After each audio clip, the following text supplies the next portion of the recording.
Hola, incredible greetings. I probably should have hooked up that little lapel mic since I'm going to be moving around. I probably should have hooked that up. Um,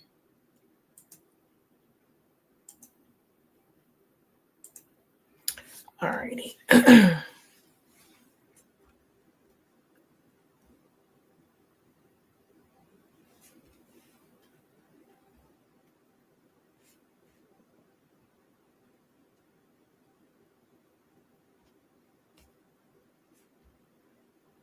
Okay, there we go. Incredible morning, incredible morning. Welcome, welcome in.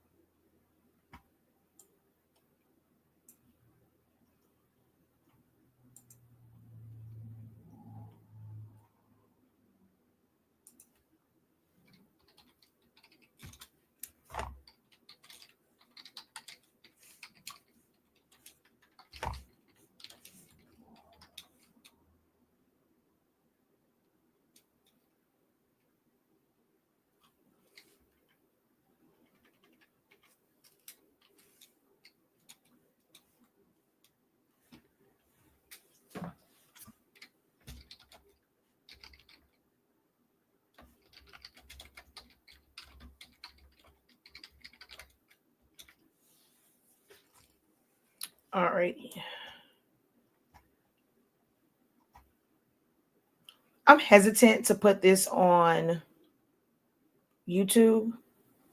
We'll see what these numbers look like first. Because I also have a Zoom room open if you wanted to come in and like verbally ask a question, but we'll hold off and we'll see. But incredible morning. I need to go get a trash bag. Please hold.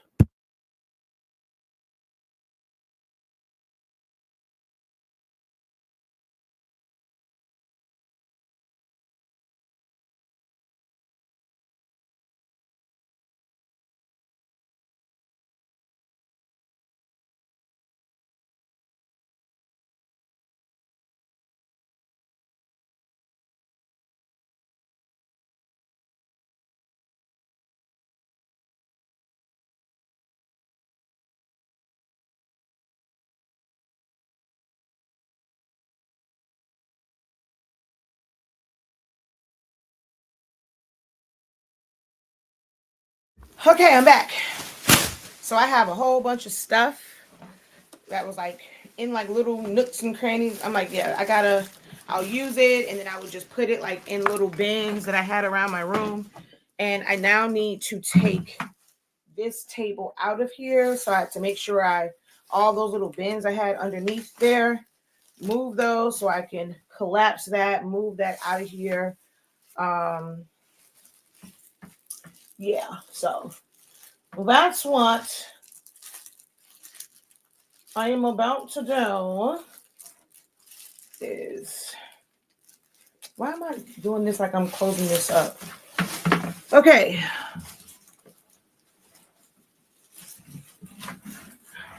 No, it's not for creative. Anybody can come in. I just posted it there. So you're more than welcome to click in. It's not just for Creative Lounge members. Anyone can click on the link that I just put there on my Facebook page and come into the room.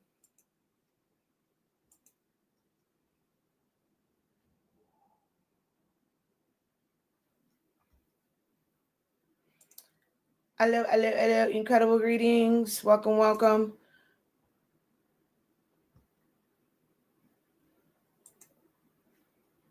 All right. Like I said, I'm going to be cleaning. I like to be present. I know for a lot of people, it's like do the work and showing up online. And I'm told all the time, oh, you're online too much. This is the part that I love. I love connecting with the people that I help and teach and all that kind of good jazz. So I uh what's what I'm looking for? I don't mind doing this, but I also have tasks that I need to do. So I'm going to clean up, do this stuff, whatever, but also hang out with you guys. And I need to find, here it is. I'm like, I took this off, but I need this so that when I'm on this side, I can still see questions. Now, if you're in the Zoom, you cannot put questions in the chat because I won't be able to really monitor that. You have to be willing to unmute because I'm not going to really see it. So you're more than welcome to join the Zoom room. But if you're joining there and you're just putting stuff in the chat versus verbalizing it, I won't be able to really respond.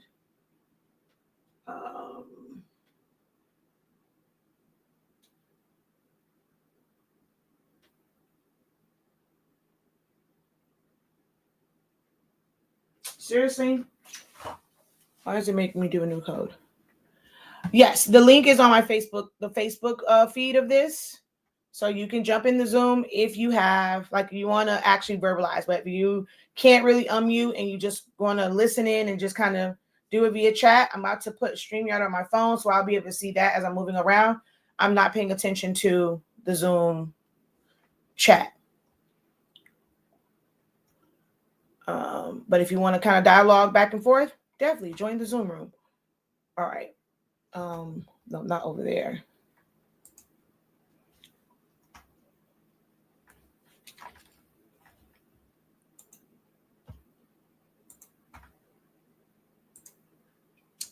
It's making me put in a code.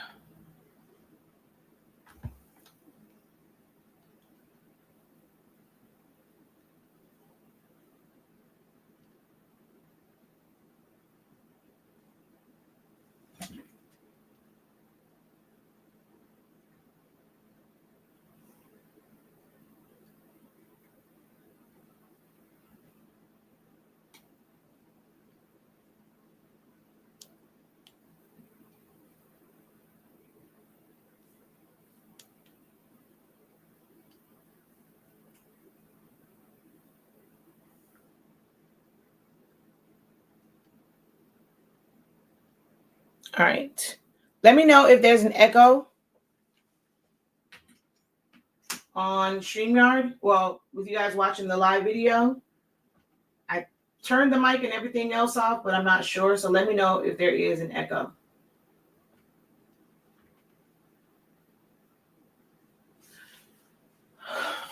All right. So what's up, y'all?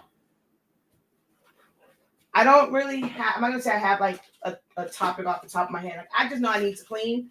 But like I said, 2 birds, 1 stone, where I get to help you guys. We have questions, or not say even questions. Like, I always say that, but I mean, like someone said, we had a great session last night.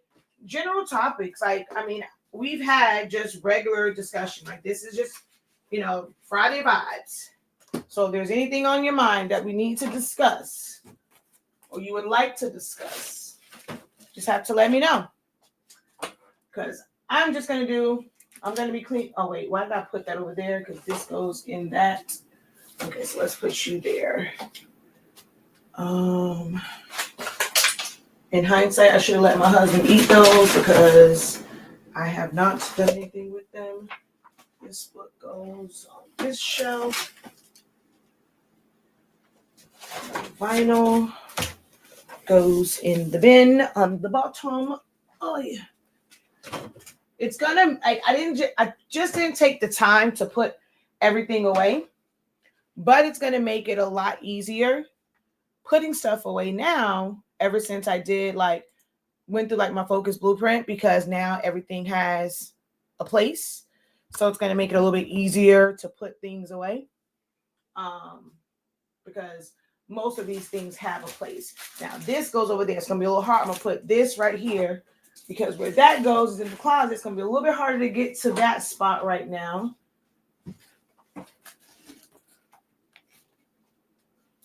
So that one has to hold off a little minute until I can get to the corner.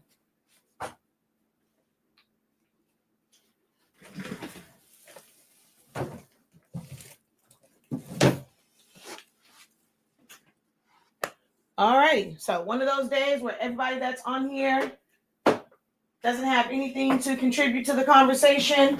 We just clicked on it because we saw the professor's name popped up. We just want to see what was going on. But we should know by now, if you're a newbie, if you're not a newbie, we should know by now that most times when I'm not coming on with like a lesson. I'm transitioning away from even really doing a lot of the craft stuff. So I'll probably lose a lot of people because I'm not really focused on teaching you guys crafts on this platform. That's what classes are for me now. But I don't mind having conversations like, hey, by now, we're what they call it, like creative cousins, craft cousins, all that kind of good jazz. Like, let's just talk about what's going on in the craft world. Like, we can do that. Talk about regular topics, just like talking with a friend that's also a creative. But I'm not on these platforms. I'm not really focused on the craft part. So I just want to, y'all my peeps. So good morning, Professor, and everyone else. Hey. Hey, I'm also cleaning and listening at you for a little while. Went from being sick to going on a birthday destination. Ooh. In New Orleans, and got back last night. So what you're doing is my next step, starting tomorrow. What, cleaning?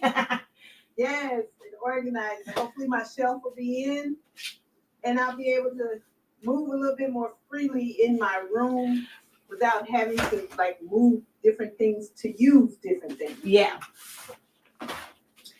that's the thing. Like I'm starting the prep work for my class.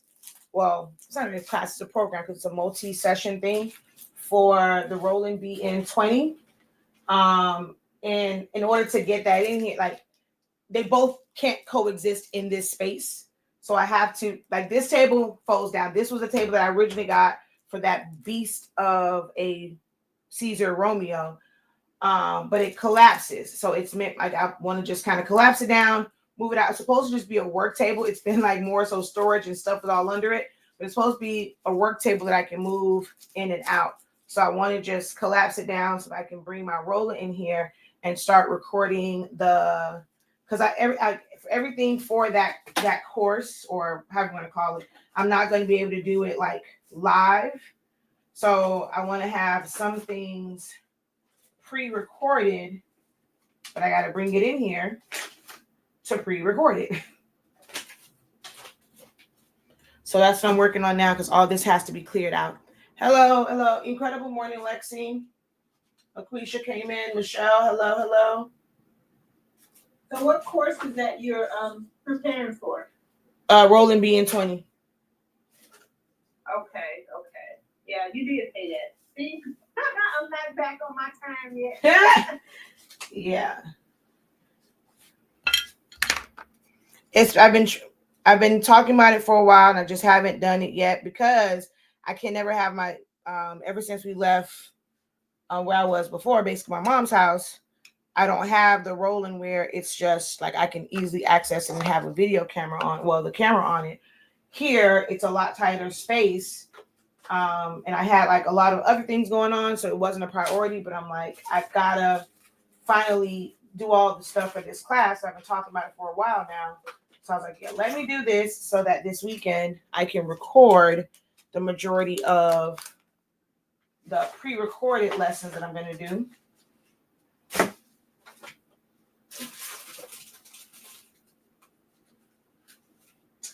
I don't even know how in the heck this got in here because I do not keep scraps of vinyl like this anymore.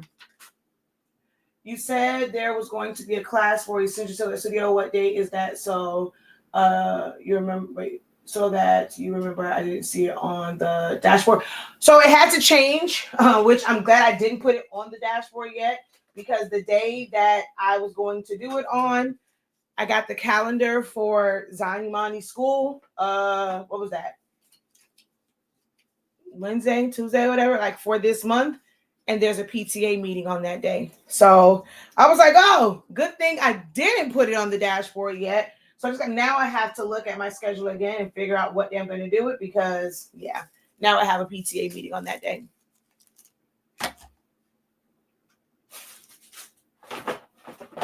And that's the thing that sucks too. Like sometimes I'm not getting those dates early enough, like from the school for certain things. And then it throws my entire schedule off. I like to be very much so present for stuff with the kids' school.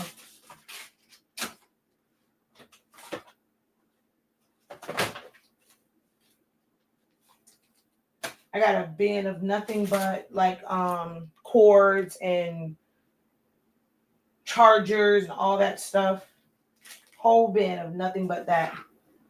It's time to throw this away. I've had this. I know I'm not gonna do it. Like this has been here for years. It's probably not even any good anymore. It's water based. I mean, it might because it's just been closed up. But I've had this. Look, the top is technically, it's kind of sort of still on it, but it's not because I did. I mean, I guess. Yeah. But I don't plan on doing anything screen printing. I mean, I did. This was one of those, oh, okay, I'm going to do the craft stuff to show them how to screen print. And, you know, like my Focus Blueprint, things that you just need to go ahead and trash. I'm not going to donate that to anyone. Some things we just need to trash.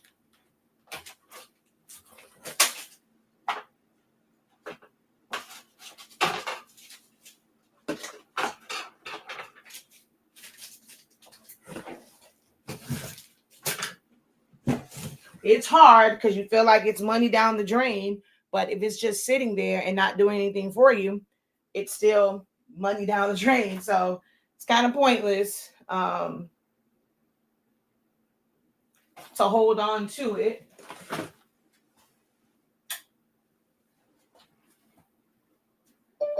Yep, that's me.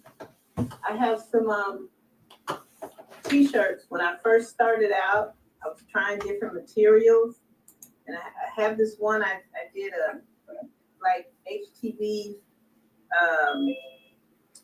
What's the name of it? Where you can print and then sublimate onto a darker shirt or whatever.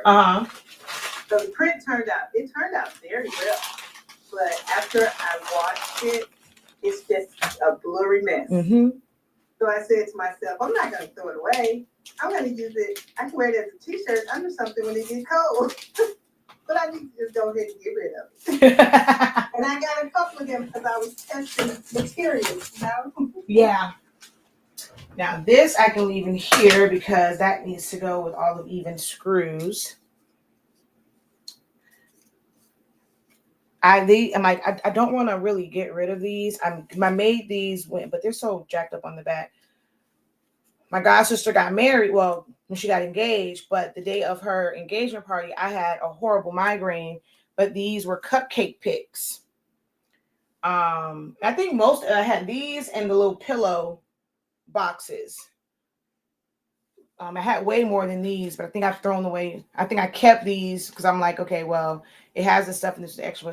This has been on the floor. Can't put it in a cupcake, but I'm like, I don't want to really get rid of it. I need to give them to her.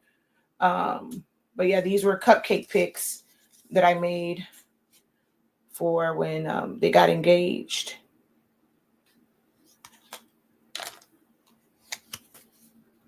I'll just throw this one away. Actually, this goes in the recycle bin. That's all paper. You are motivating me to get my room in order. I have so much equipment. I don't have room to make anything. Focus Blueprint. So I've been working on things. So this is like me not putting it away. But the Focus Blueprint, well, this bin was deep under there. I'm like, what the heck was all this stuff in here? But the majority of the stuff, I'm going to know where to put it at because I went through the Focus Blueprint. It outlines like when it comes to decluttering and like organizing and things of that nature. So I've gone through all of that. So like everything has a place. It's just that when I'm actually working, not having the time to always put everything back. So then I have to make a day where I'm like, okay, I need to now put all of this stuff back where it belongs. So that's kind of what I'm doing now. And I probably, if it wasn't for the fact I had the rolling class, I probably would have held off a lot longer because, I mean, I'm reason I'm doing it now is because I need to move this table. If I didn't, I probably wouldn't. It'll probably still be like sitting here and I'll just be maneuvering around it. So yes, those were cardstock. It's always cardstock. Stuff like that. No sense in using anything fancy. A cupcake topper, use cardstock. This is going to be cute for 2 seconds. It's going to go in the garbage. Other than like, hopefully you have good quality cardstock, but that's all it is. So cardstock, honestly speaking, no, this probably wasn't. Actually, no, we did have, honestly speaking, something on pigment ink by then. So this is most likely, honestly speaking, pigment ink, just in my workforce printer, and then that's it. But good quality cardstock makes a difference. It really does make a difference. All right, so yeah, some of this stuff has been in here for a while. I made some fish extender gifts, and I think they went on that cruise. Was that in December? Because I think that's when I got blocked. December? No, it was November. Because that's when I lost access to TikTok lives because I was finishing these on live, and they said I guess it was counterfeit stuff. So this has been in here way too long. We're in February. I think I did those things in December. So my little so as I said, everything has a place now, but this has been like this for a while. So where this is all things that are like really small ones that are either what's this, like neoprene, or like I had like a couple masks. Although the masks, I might move these. I think I started putting the eye mask in, like the leftover ones I had in with the face mask, but I don't like, these are something that I don't keep on inventory a lot. So it's like just only a few of them. So they can really go anywhere, but that's like that. And then I made some keychains. So this was like all of the keychain stuff. These little baggies for small things really, really came in handy for organization. And there's a bunch of different colors to where even if you wanted to like put certain things with certain color tops, you can do that. They're really easy to like. We just have a bin that it goes in, but even if you had a shelf, like you can put them on there, you can see them and then like pull them out and stuff. So these are pretty cool. Oh, look, that works in there. I can take that to the garage when it's time. Yay me. Okay.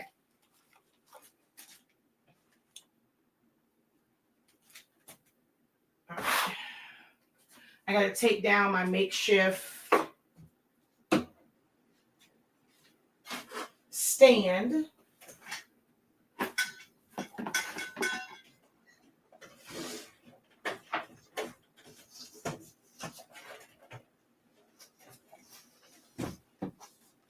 This is the only part that sucks. Like I really don't have anywhere for my machines to go anymore.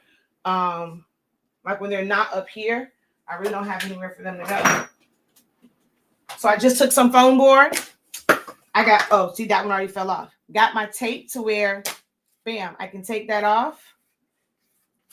And when I need it again, I just throw some more hot glue on it. But bam, temporary. The joys of being an innovative crafter.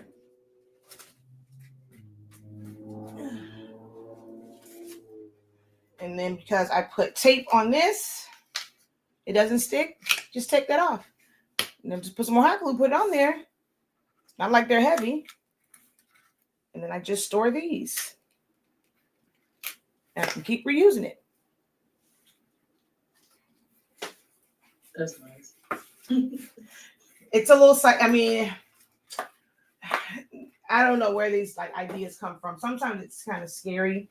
Because even was like, what the hell made you think of that? Of all, look, you weren't here. I couldn't get like no wood ones, and if I would have had to wait for him to come home, have him make these, because we have like some of the wood ones, and he probably could have just drilled it in. Been okay, but then I would have had to wait. I needed it done, so guess what? Took me 2 seconds. When I say 2 seconds, took me a little minute. Cut these down, glue them together. Look, I had a stand. You were still at work.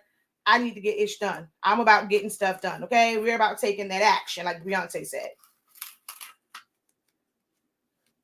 And I can easily break it down. I have to unscrew anything and all that stuff. Easily break it down. Keep it moving, shouting.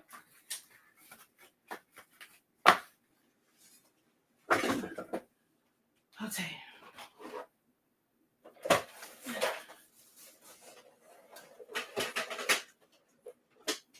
All right, these are going to have to temporarily get moved out of here because I really have nowhere for them to go.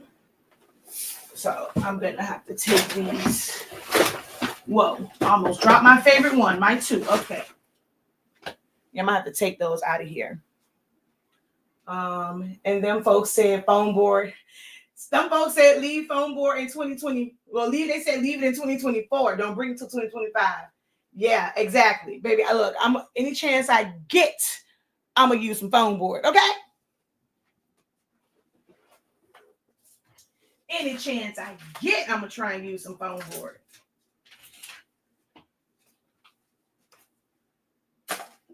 Thinking about a foam board, when it comes to scoring foam board, it's better to use like a thicker foam board so that you can score it and fold it. Because again, like we were talking the other night about the floor pads and the folding of the foam board, because I want to try to actually do one of the game board templates that is on HS Ink, that go ahead and drop that link with it, template that people been asking about, and it's maybe advertising.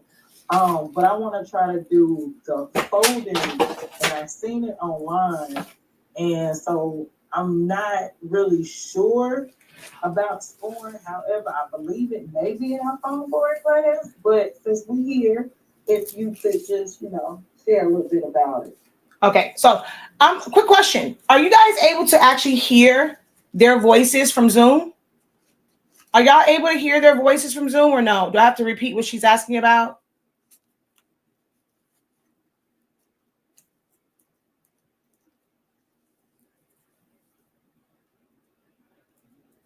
Throw it away. She was like, I just went through, either give it away, throw it away. That's all you can do. If you're not doing any more craft stuff, either give it away or throw it away.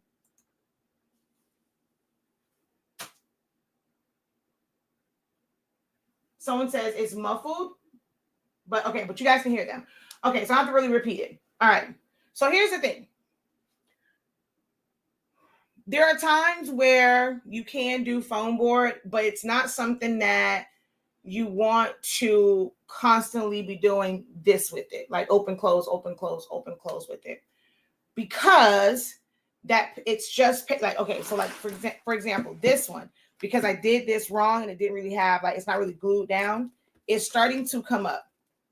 So especially with putting vinyl on top, that's making that area thicker, like it's heavier, and it's going to be more susceptible to coming up, especially with your moving in and out, and it will eventually split because it is just, it's the paper and then you have the vinyl on it, and that could somewhat keep it together. But then if it starts to, like, it probably won't like fully split because you would have the vinyl, like you would split it from the back, and like the face of the game board would end up being face to face. Put a piece of parchment paper so it doesn't stick. Well, depending on how you're printing it. But on that line in the back, that can keep, like if you keep moving it, it'll stay together, but the foam part will separate. So it's not ideal to do a game board where that's something where folding it, open it, folding it, open it, unless it's like they only want to open and fold it 5 times. Anything more than that, you're taking the risk of it splitting. So it's not ideal for that. The ones that you are seeing is not foam board. There's actually a game board, like a blank game board online that you can get, and you can put it on there. Like the ones that, do I have one in here? I had one. Oh, actually, it's right here.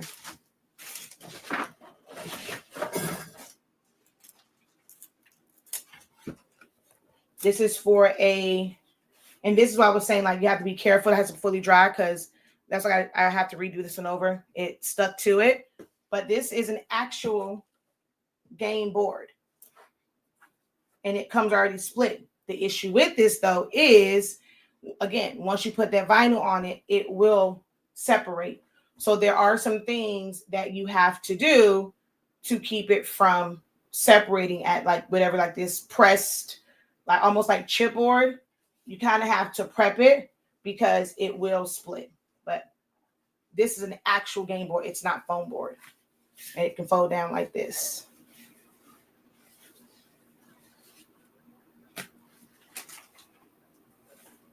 But that's a different template. So that one, no, yeah, that one is not foam board. I mean, someone can make it. If they wanted to make it into a square and then do that, I mean, technically they could. You would have, but the foam board is going to be a little bit different because it's so thick. So I mean, yeah, you on that one you have to split one of the sides in order for it to fold. But you can use foam board if you want to do it that way, or get the actual like game board.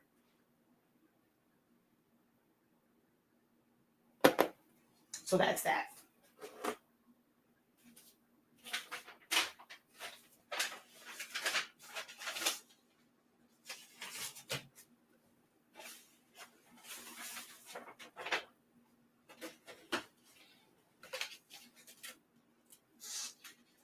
Okay, not to jump. It's no topic. You can jump around all you want because they're not asking anything online. I guess they're just waiting for y'all in the Zoom to ask questions. They're not saying anything. You can see, y'all can see. They're not asking nothing over there on Facebook and YouTube. So ain't no such thing as jump around, ask whatever questions you need.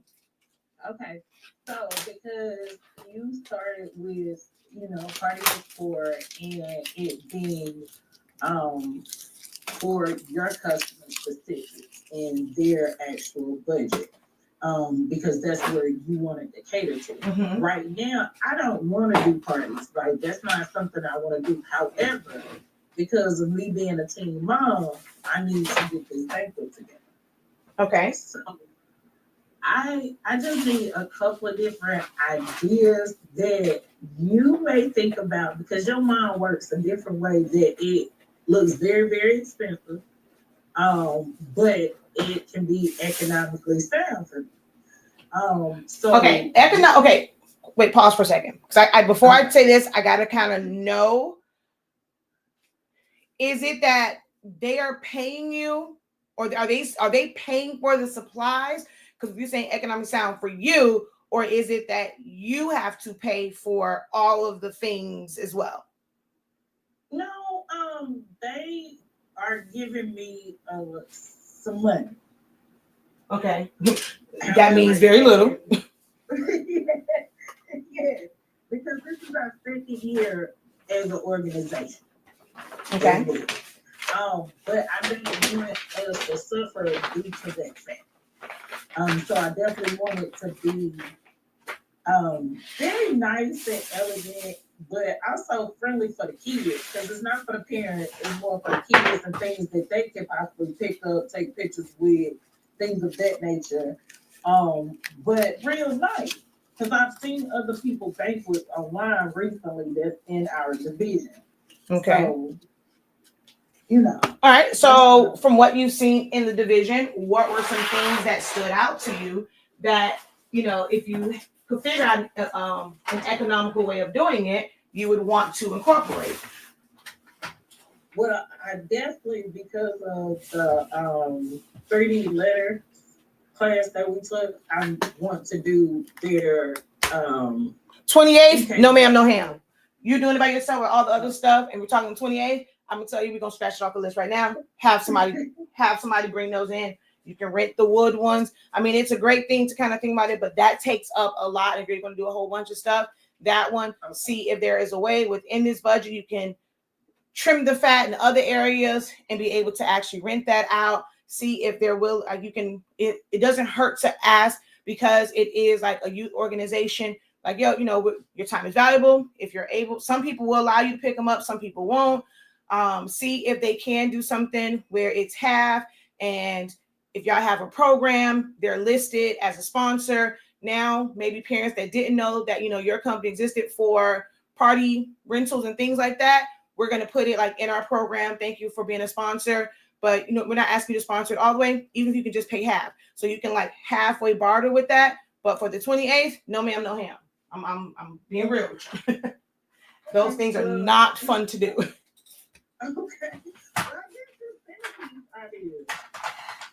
Okay, so a little bit more clarity on what you need as far as something for the kids to hold or take pictures with. Are you focused more so like on main focal areas and like a backdrop that you want them to be able to take pictures in front of? Is that what you're referring to? Or now they did elect me to go ahead and do that. So I do have to do the backdrop, and I wanted to do the centerpieces because nobody actually stepped up. And I was thinking about, some different football things that they can hold while they're taking pictures, and maybe even the photo frame, but maybe do it in like a pom-pom or a football. I don't know. okay. I honestly don't know. All right. So let's pause for a second. With this, all right. So I know, like for us, I've been in cheer for a long time, right? Well, with like the whole park situation, there has been different types of like end of the year, like banquet type deals. One where it's more so you're coming in, it's more sit down. Of course, you're going to eat. They're going to do awards and stuff like that. It ain't really like a whole lot of extra time for like, it's not a party, right? So having that extra time, like, do you guys have a set program? It's like, welcome, somebody's gonna come in and pray. Are we doing each team? Is it like just team awards, or is each team coming to do also, is it for just your son's team or like for the park? It's for the whole organization. Okay, yeah. So if they're coming in and they're handing out awards and it's for that, we don't have to really worry about, like, maybe if you're gonna have like I call it like it's nice, it's kids, like a happy hour, and you have that time where they can come in and maybe like take pictures like in specific areas. But if you're not, I don't know the logistics of how much time the banquet hall or whatever you guys are having it at, how much time are they giving you? Have you guys built in happy hour and then having the awards and then food? Are you guys planning to have it where they're going to just be there and like mingling and moving and having, they can dance and DJ, all that stuff? So those things play a factor in how much you put into this, because yes, you're thinking like, okay, well, I want to do the frame, I want to do this, I want to do that. But if they have this schedule, since you're going to be there, you're going to feel like, oh, hell no, I did all this work and y'all didn't take not one picture with my shit.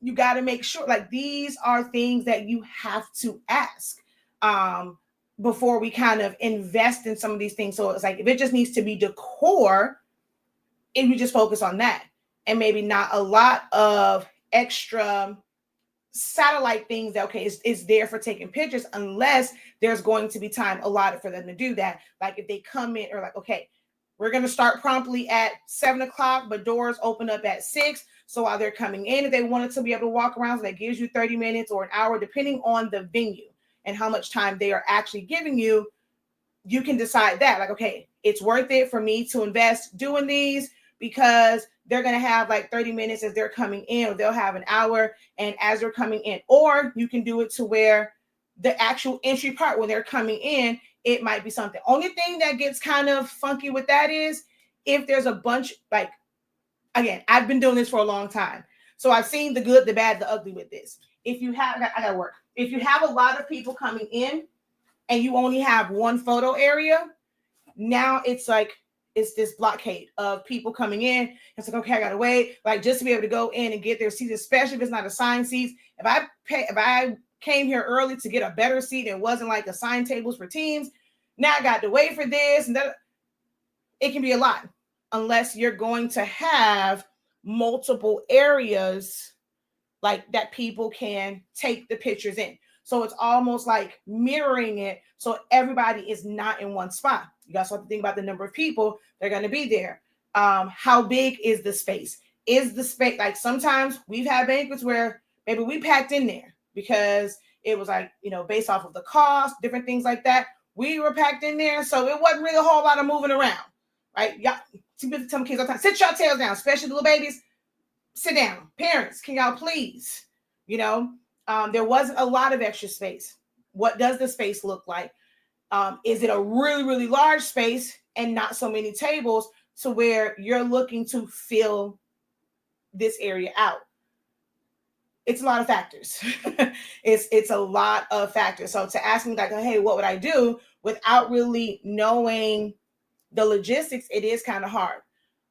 One of the things that I will suggest, or I'm always suggesting to people when budget is small, balloons.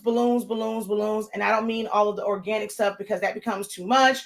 Everybody can't do that, but almost anybody can do a couple columns with the right train, like to make them look nice and like the clusters are nice. Like get you a balloon sizer, get you some columns. You can even do like an arch, or even if you have somebody come in to maybe do like the main installation of balloons, then you do all the smaller things, like just to kind of save. But balloons, even for centerpieces, if you have 10 tables, 5 of those could literally have balloon topiaries, so that you're not worried about small ones.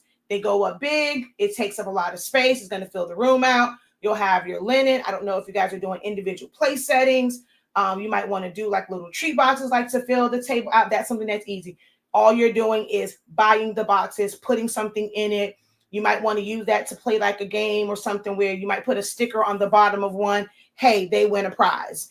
You can also do it that way to where they're like whoever has it might win the prize if you make the centerpiece something that they can take with them, right?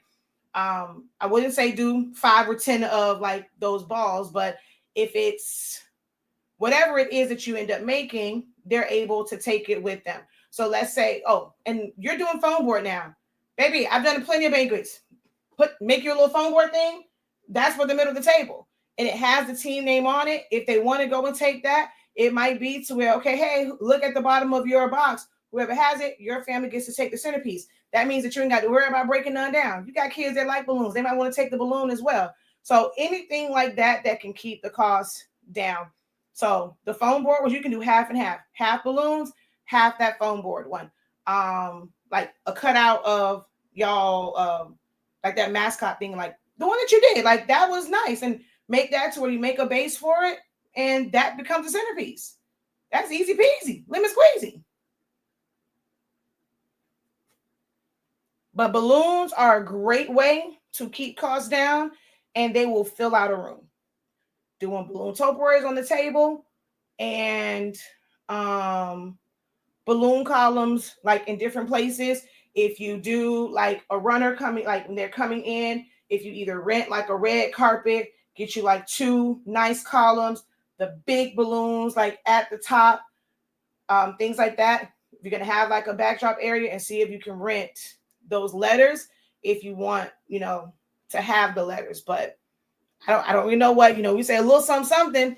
It really just depends. Like I need to know the budget. When people are asking me about what they want, they're telling me what their budget is, or like what I should be respectful of. And then I can say under that, or I have to let them know, okay, for everything that you have, I'm looking at the space. If you don't want it to look sparse, this is what it is.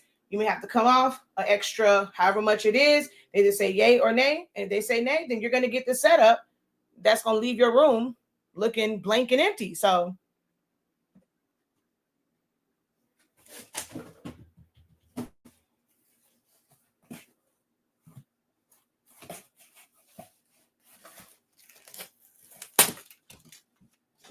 I have a whole different respect for party planners at this point right now. Cause I quit. I wanted to say it like in a minute, and now I quit. I ain't doing this. No, this honestly, I that's why I've never done really a party for myself, to be completely honest with you. It's because there is a lot of detail. I'd rather pay somebody, like honestly, I give them the design and everything, but y'all go ahead and do all of it, because that's a lot. That is a lot. I quit so many times. It definitely can be a whole lot of.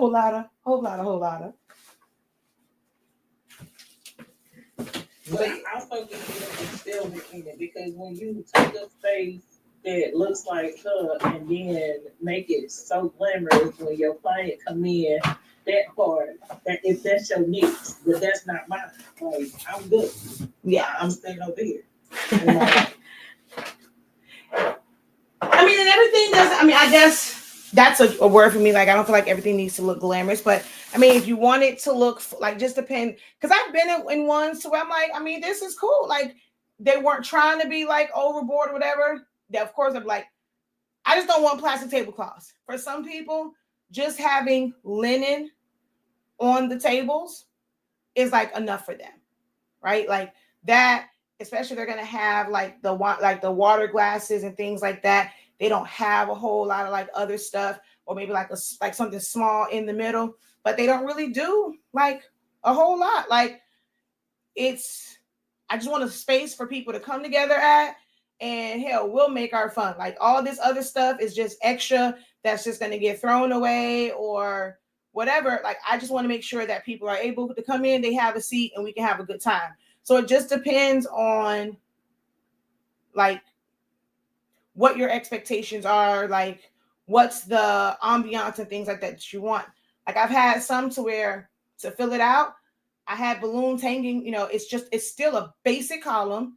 It's like when I did the sports one, it was different of the sports balls, but they have you can go on Amazon for those. The football ones. Now cheer is a little bit different. Trying to find like cheer stuff, like balloons. I don't think I've ever used like a megaphone balloon. That's where like you more so make those. But the football stuff, you can find those and get just the Mylar football balloons. Let those be toppers for things. You don't have to make it where it's like a really, really big one. You can do like the 4 clusters of balloons at the bottom, get the nice size Mylar balloon, go ahead, wrap it, and that's in the middle. Like, so the bottom balloons will be the red, black, and is it red, black, and white? Or something like that, got colors? Or gold or something? Yes. And then you'll do that, put the football balloon. You can, so like let's say well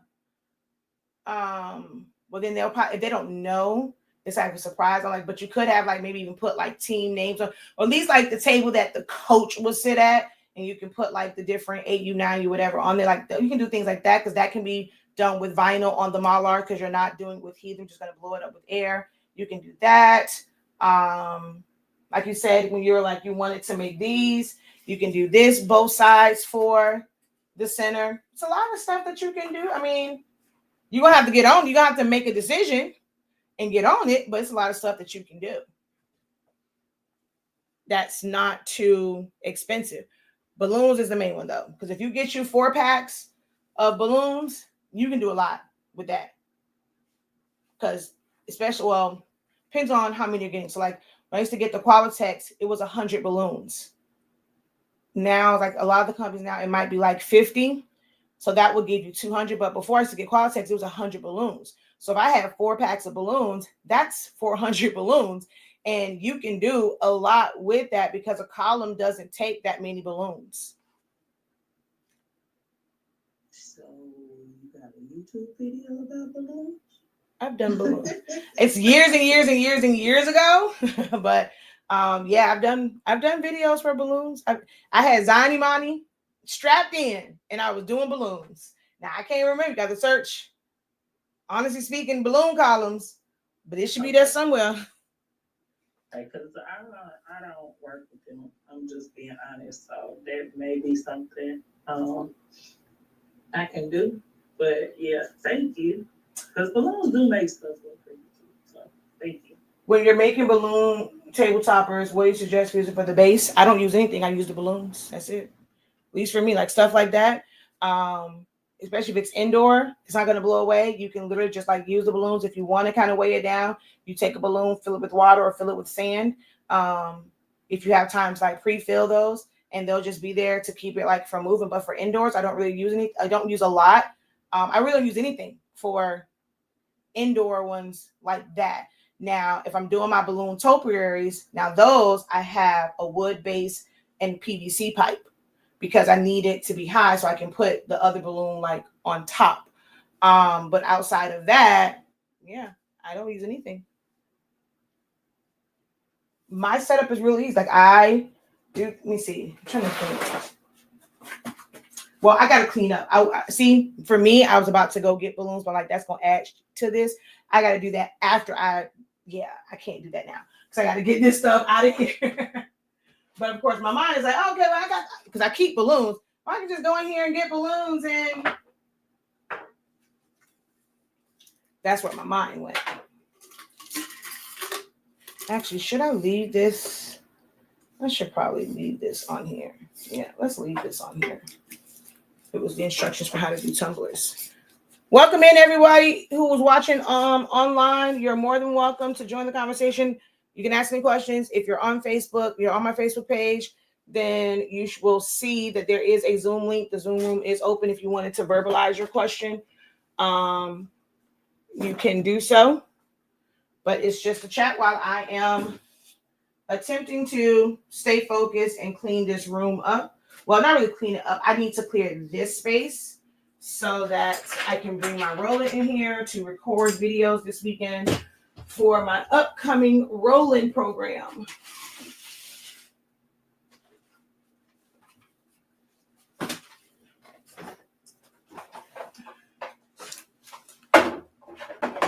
The joys of everything having a place. I actually just had to go buy another one. I can put it with the other one. That is the joy of having some sorts of organization.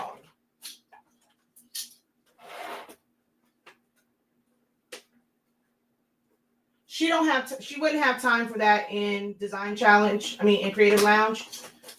We're doing the footballs, and her event is at the end of the month. So for her, it wouldn't. It wouldn't really benefit her like if I did it like in later months. But that will be in the party favor one. I do have a party favor program that's coming up, or event. So it's not party favors, it's just for all things events. That's coming up soon. So it will definitely be in that.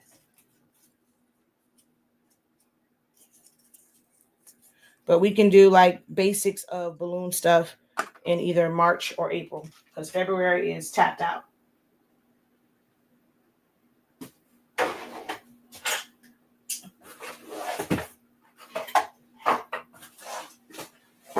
Okay, now where did the box for these magnets go? Now that's something I don't know where it went, and I've been looking for that for a while. I have no idea where the box for these magnets went. I had it one moment and then I couldn't find it. Like, what the heck?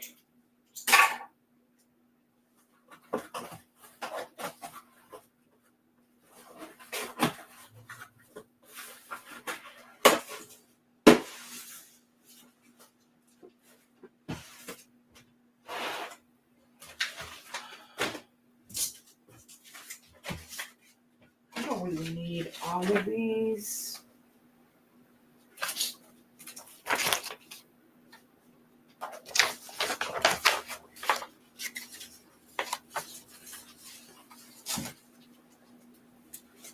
Okay, so let's do this. Let's cut this down and put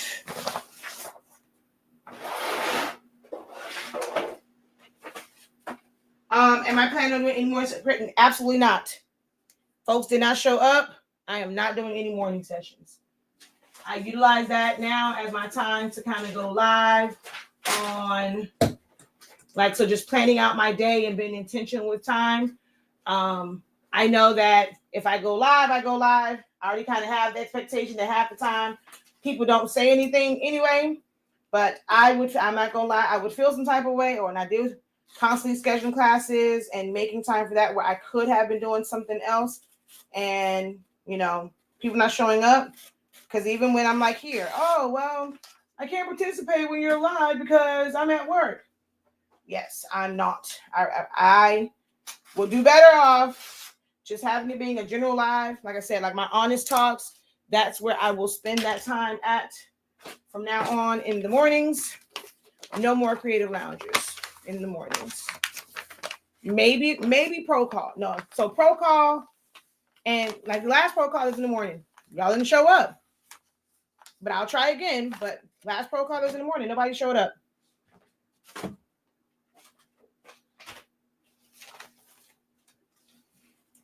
But training sessions, nope, only in the evenings. I wish I could do daytime sessions. It would be a lot easier for me.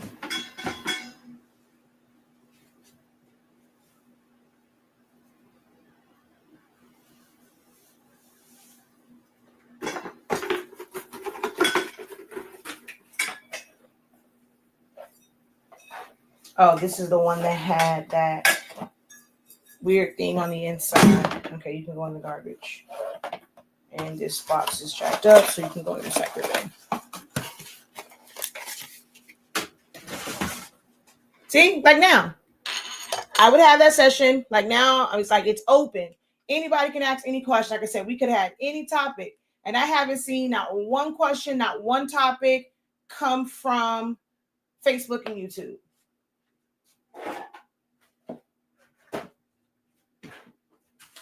Well, damn, where are all these darn stickers? I think this is when I was testing stuff. I just grabbed some stickers. Like, what? Like, where all these stickers come? Y'all going in the garbage. Anybody got time for that?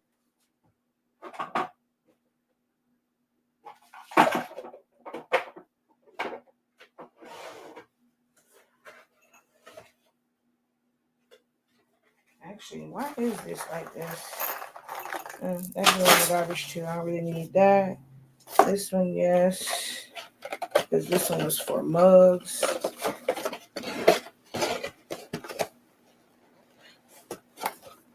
See, because I'm quiet, folks coming on here thinking that, okay, well, what's going on? It's like, it's too much dead air. I mean, I don't know what y'all need to hear, so.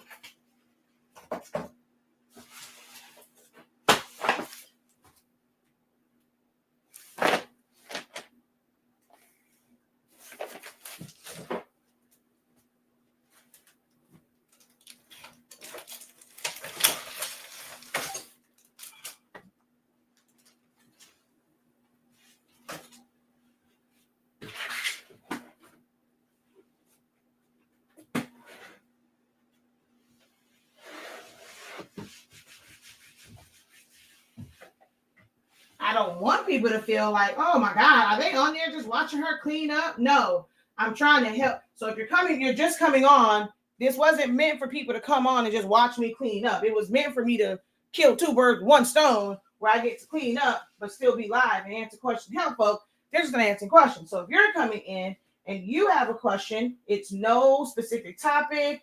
You are more than welcome to ask anything.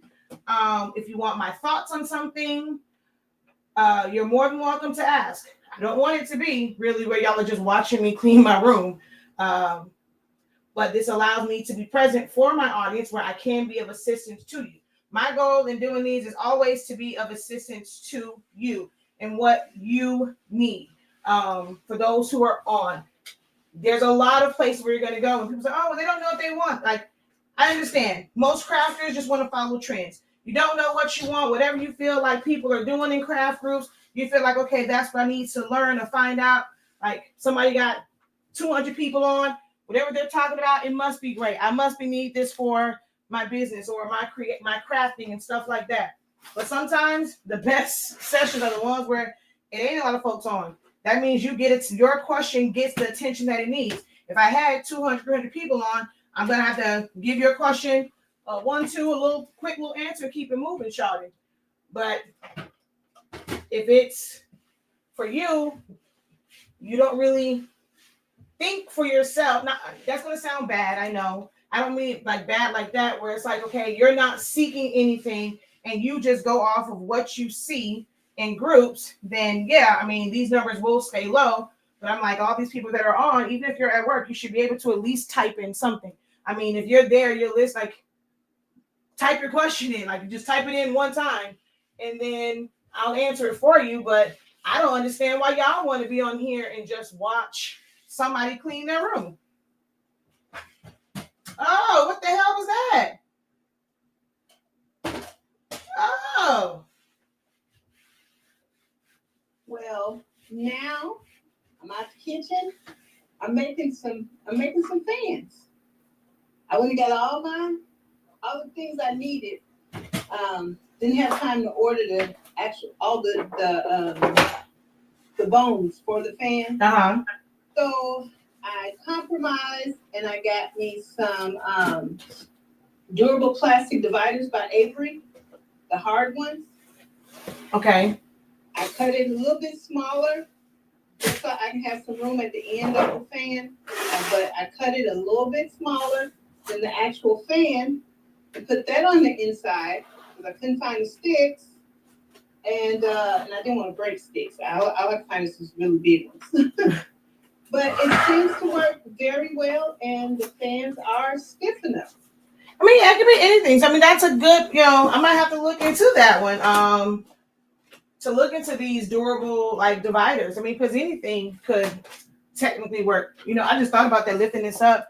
I literally just threw away 2 mats. Hell, I probably could have taken one of them mats that I had and put that, like, well, actually 2. I had 2 of them. I only have 12 by 24 inch mats. That probably would have really made something stiff. At least if it was just for like display purposes, where I didn't have to use my sticks. Well, that kind of just gave me something to think about. I might need to look into that.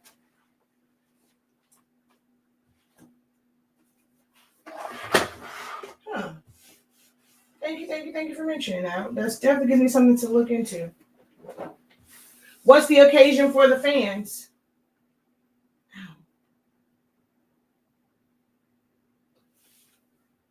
It's a graduation. The same yard signs that I posted. They want some fans and you said and what? They want some fans and they want a plaque. I call it a plaque. I haven't researched everything and I haven't agreed to do this. I did see your post. I think you made some type of birthday plaque or something. I made memorial slates recently. Okay, maybe that was a slate. And the lady, she gave me sent me a screenshot of what she was talking about. And to me, it's a plaque with but I don't actually know how to do it yet. So I haven't told her yes. But she did order some more yard signs and the fans and the plaque. Okay. Awesome. Well, we're talking grass, so that means they're ordering early. I mean, they're prepping early, which is a good thing. Oh, I can't put this in the middle, but I need to close this down, but I wanted to be able to still see my phone. Dang it. I'll put you right here for now. Welcome in. I see some numbers have gone up. I see it going. This is actually supposed to be a helpful session. Most people are just sitting here watching me clean. I came on to be able to answer questions. Does not matter what it is or any topic. It didn't have to even be a craft topic. It don't have to be a business topic. If there was just something like this is just a chat, like being with your creative friend, like your creative cousin, friends, whatever. Any topic that you wanted to discuss. Like I'm cleaning. I just like to not be, I've said that yesterday. This transition of even going and working outside the house was a lot for me because now I'm back. Like I'm now back in the place of like where I first started this because I'm here by myself. Like MJ had done gone to school. Now MJ, Zymon, you're both in school. So it's like just me being here by myself. And there are times where I have work to do, but right now the work is the non-paying stuff. This has to get done. So instead of just doing it by myself or just watching like another one of my podcasts, I'm like, okay, I'll help my community because I can just help myself. and just go watch one of my podcasts. But I figured I'll help my community. Those who follow me may not be able to take a class. You have a question for me. It is an open forum. No question is a dumb question. What's silly is having someone that you know, that you trust. You're here, you're watching me because you like my content. You know that I know my stuff, right? You enjoy, oh, you always have so much great, but now it's like, it's on you. What is it that you want for me to impart into you? What help do you need? So if you just come on here and just like waiting for somebody else, this is probably why your business is also not successful, because you're not going after their information to help you be successful. You know that you're struggling. You know that you're not getting sales, but you're too ashamed. You're too afraid to ask somebody for help, their advice. What's something that I can do cheap for marketing, whoever, whatever it is. I mean, I know some of the questions, but I'm not going to just volunteer the information if you aren't willing to even seek the information. So this is an open forum. Feel free to drop your question in the chat. If you prefer to verbalize it, you're on Facebook. There is a link that you can come join the Zoom room. You can unmute and ask your question. When do I suggest start advertising for graduation? Now. Don't expect sales now, but you should start advertising for graduation. You want to put it out there because there will come a time where people are, hey, do y'all know who's making this and this? Well, you've gone and you've been putting it out there. Even if you're advertising with the things from last year, you're just putting it out there. Have your price list ready to go. Do not expect sales. So advertising for something and being in position to receive sales are two different things. There's a lot of people where they're advertising well before, but they feel like, oh, I'm not getting any bites. No one's buying. No one's doing this. And then you give up. You can't just give up. Advertising is just that. Like, you may not get the sales. I'll tell you, if it's a parent, like if they are doing all the senior things, grad stuff, your little stove, your yard sign, all that, that's on the bottom of the totem pole for most people. That's not a priority for a lot of people, especially if they money funny. Because you have senior, well, they probably already had senior breakfast, but like you'll have senior picnics, you got grad night, you have prom, they had cap and gown pictures and like other like senior things. If they have girls, all of these things are not like back to back to back. So constantly having to get hair done, makeup done, nails done, outfits, all of the things that we as crafters, well, I'm going to say we as, it makes it easy to say it that way, that crafters and creatives do, is at the bottom of the totem pole. I'm telling you right now, it's not a priority for most people. Yard signs maybe, because they'll put that out to celebrate that as we're coming up on it. But I got a lot of people where they want the yard sign for the graduation day. Like they're not like just promoting their senior. I've had some before where it's not just a grad or the yard sign for a grad. They're celebrating their senior, and they've done that like the moment their senior year started. They've had a yard sign outside. So it just depends. But I will, on average, most people are not prioritizing the things that crafters and creators are making. It's all the other stuff. And then it's like at the last minute. But when you want those last minute things, you can try and do incentives to where if they order early, give a deadline to incentivize people to where, okay, you don't feel like your advertising is in vain. You don't know, like you're doing all this prep, you don't know if you're going to get orders, but you should still just, if no orders are coming in, it doesn't matter. The more visibility you have, when someone now is asking, hey, do y'all know, now they're finally thinking about it. Oh, we need some fans. Y'all just got some fans. Somebody's going to remember all of the posts that you made and they're going to tag you. But if you're waiting and you're not putting anything out, it's less likely that you're going to be tagged. They're going to tag somebody else.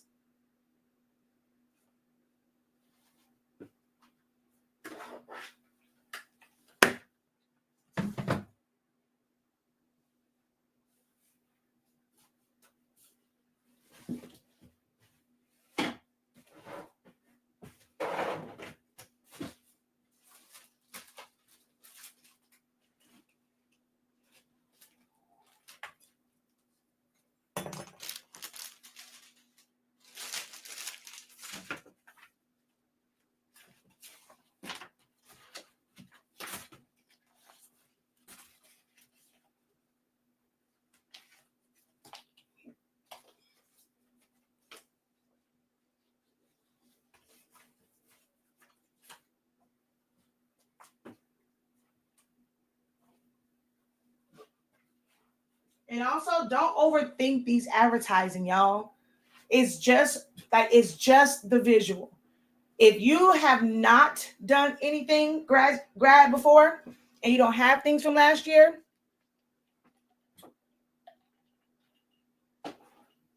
you're going to have to be willing to make things that are not connected to orders. There's a lot of people selling like templates. I'm not it already got a picture in there template kind of person. But there's a lot of people that have shirt templates, stole templates, Tumblr templates that have people like pictures, like they did AI art. Get some of those. Don't worry about trying to change it out. Or you may want to go and say, hey, does anybody have a senior where you already have your senior pictures, things of that, like your cap and gown pictures, things of that nature, and maybe give them a discount or gift it to them because you need the actual physical products. You cannot rely on just mock-ups. You have to have something. So even if you just make one of each of those things to keep promoting and promoting and promoting, drop in them look as a bundle, do one at a time, just pinning it. Don't do all that weird one where it's in and out. Like a nice slow pan, come out, give it a few seconds where they can see the shirt, come up on it, see some of the details. I see some of the stuff and I'm like, how is anybody supposed to know what this really is? Because it's just, and I'm like, the heck? So put some type of content out. Do not wait for an order to make something. Oh, see, do you think it's a good idea to make a sample design for each high school? No, ma'am, no ham, no ma'am, no hand, no pan. Well, physical one, no. You want to have something, if you're going to do it that way, where you're targeting like the high schools in your area, like for us, the grad schedule is out for us, like what day they're having graduations on. You should have like check to see if the schools in your county or the neighboring counties have their schedule out, because that will kind of let you know too, like if you end up with too many last minute people, but you also have orders like where people have already like paid for theirs, so of course they come to you, that one school might take priority over the other because you have like a week. So these are things that you should be doing to actually prep and prepare. It's not enough just to learn how to do the crafts. What are some of the things that you're going to do for business? You should always be forward thinking when it comes to business. So see if you can get that. Like that's the first thing, to have that list. The schools that you want to, like you're saying, local high schools, is it specific ones? Because if I show you the list for high schools here and all the ones that are having graduations, who finna make a sample for all of that? Not I said that list is long as hell. So that's why I was like, no, because that's really unrealistic to kind of do it for every single school. Most times when I'm doing it, it's because I have some sort of connection. In fact, I'll find like other schools and they'll end up like on my radar. But there's a lot of schools here, like a lot of high schools. There's no way that you'll be able to prep. And well, I don't say no way, but it's like, it's not worth it if they're not really in your demographic. You got some folks that they shop with certain people, okay? A lot of I live in Miami. When it comes to a lot of the Spanish schools and stuff like that, they're not really checking for me. They checking for some Spanish folks, okay? That's what they're checking for. So it makes no sense for me to go and prep for these schools that are predominantly Spanish because they're not checking for me. I'm not going to be most likely mentioned in the spaces where they're looking to buy. Now, you're friends with somebody who goes to this school, start there. You got a niece or nephew at a school, start there. But trying to do every school in your county, well, let me not say that. I live in a big city. We got way too many goddamn high schools. Now, you might be in a smaller area and you only have one or two. We got a whole bunch of them, okay? Whole bunch of them.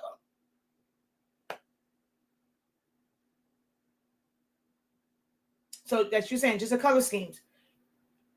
If you decide that you want to go through all of that and now research, That's a lot of research. Do you know the color? Or when you're saying it, you're like, okay, the high schools in your area.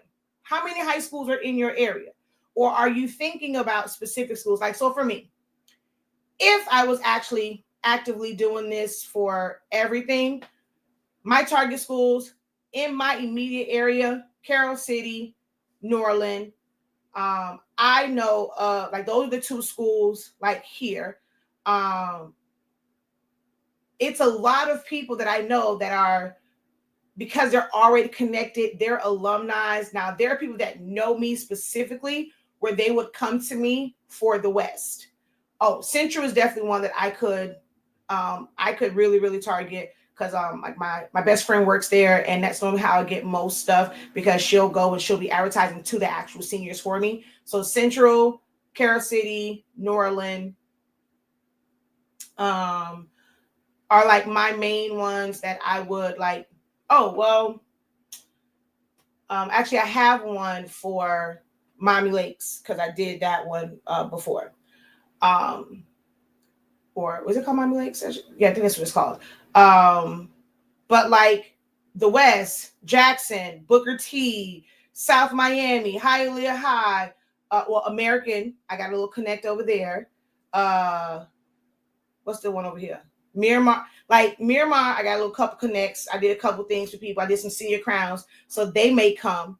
So I'm not really looking to service the whole school. Now, all the people, all the work that I put in for senior crowns, I am looking for them to come back and them like telling their friends and stuff about it. And like, I know that those schools, any schools that I did a senior crown for, I already have the colors, the mascot stuff. I could start prepping if I wanted to, but you don't really have, I mean, that's up to you, because you have to think about how much time that will take. And are you willing to put in that time and not know if you're going to, like, you're guaranteed to get orders from that school? How long does it take for you to change out a color, change out a mascot? If that's a task that doesn't take you very long because you're pretty skilled in whatever program that you're going to use, that's a waste of your time to try and go and prep for all of these schools. Okay, it's 6. I personally would not. So if you're asking me, is it a good idea? For me, I personally would not.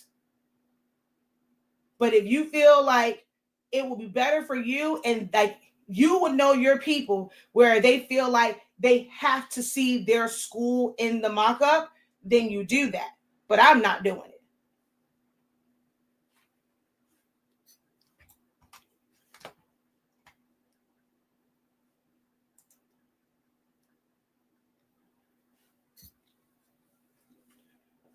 Now I just told you I'm not reading the WhatsApp. You're gonna go and put it over there to where I gotta try and read this. Hold on. No, I just wanted to put it in there so if you want to look at it, I will tell you though. Okay.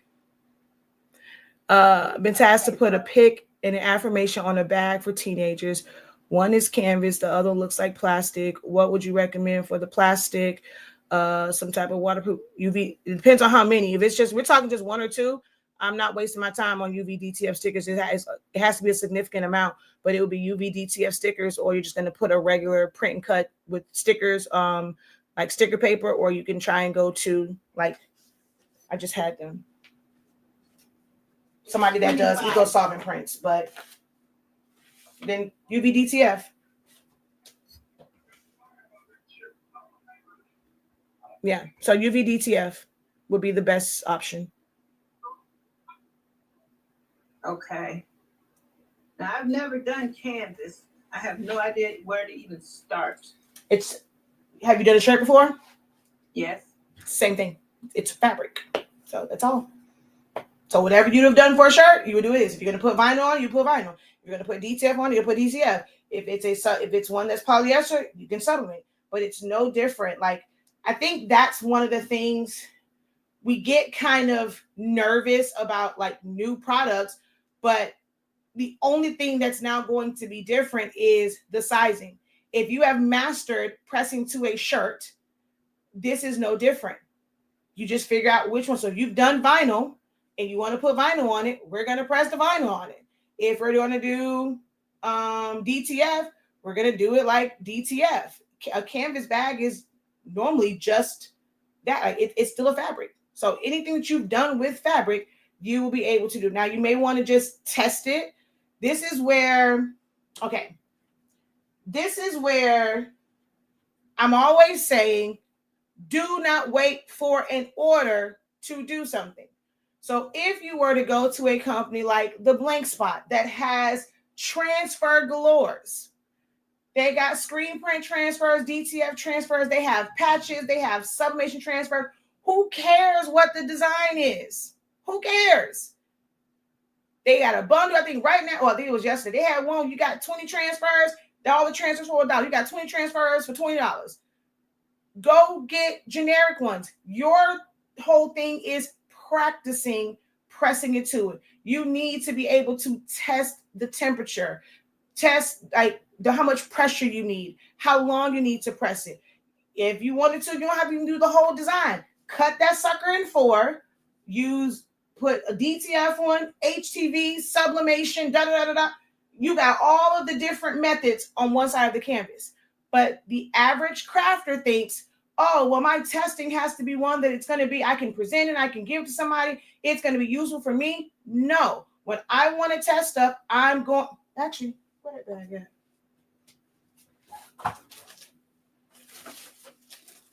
Is this the one? No, this is not the one. Oh, it is. I didn't know how this one would go.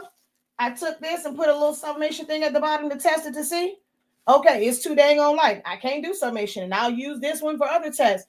I'm going to take it, I'm going to put a little piece on there to be able to see. This didn't do well because it doesn't say what material this is. I mean, I can tell it's kind of cotton. I was like, okay, well, let me see. I did that. I'll take another one, press it on there. This is how, but if it can take my sublimation at 365 for 30 seconds, any other method is less time, less heat. I know I can put it on here. Sublimation is the only one that needs a specific type of fabric, but you have to be willing to do those tests when it's not associated with an order. That's the only way that you're going to know.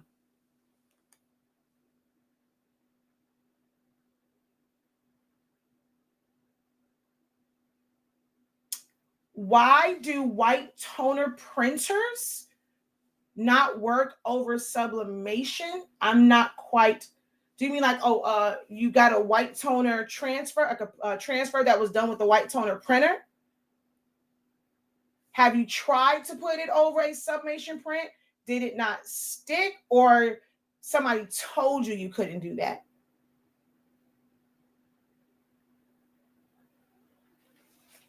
All right.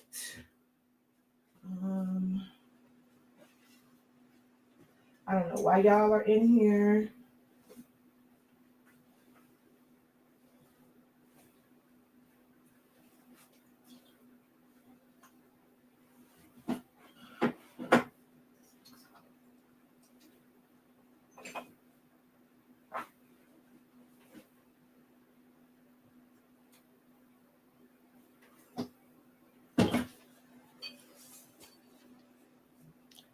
It just says in. I have no idea what that means. All I see on this side is in.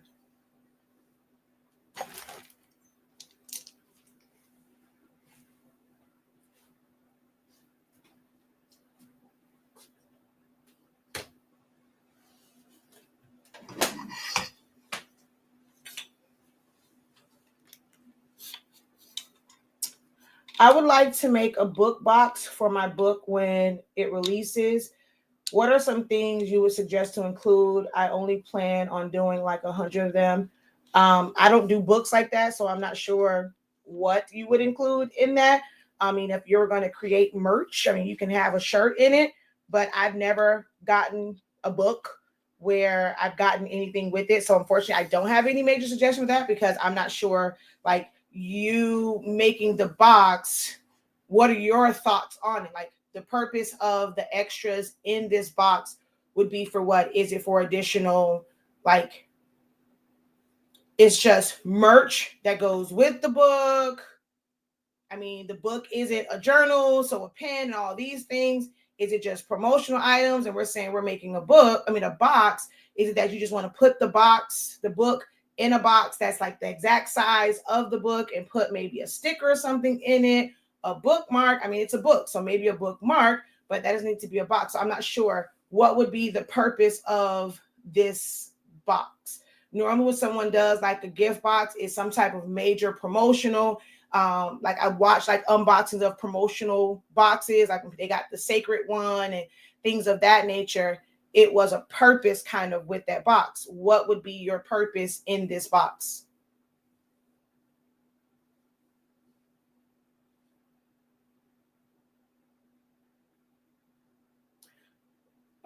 No, why don't we use white toner prints instead of sublim? Oh, white toner. Why don't we use white toner prints instead of sublimation? White toner is expensive, very expensive, and it's still topical. So when you're getting something sublimated, it is into the shirt. Sublimation is the only, or into the fabric. Sublimation is the only process where you're gonna rub your hand over it, and you're not gonna be able to tell where the design begins or ends. Anything else is topical. You will feel exactly where that is at. So whether it is DTF, DTG, sublimate, DTF, DTG, HTV, screen print transfers, white toner transfers, printable transfers, rhinestones, embroidery, patches, anything else, it's called topical. You're going to feel that. So if you wanted a all over, like somebody want like a major design, you don't want a large design on a shirt with something that is topical and heavy like HTV, even like DTF. You don't want it to be like too heavy. So that's when you would use that. So your white toner, you would never really compare it to like using sublimation because that is a unique process. White toner can go on anything. So the question would then be, why would I use white toner over DTF? Or why would I use white toner over DTG? Why would I use white toner over printable vinyl, printable HTV, or just regular HTV?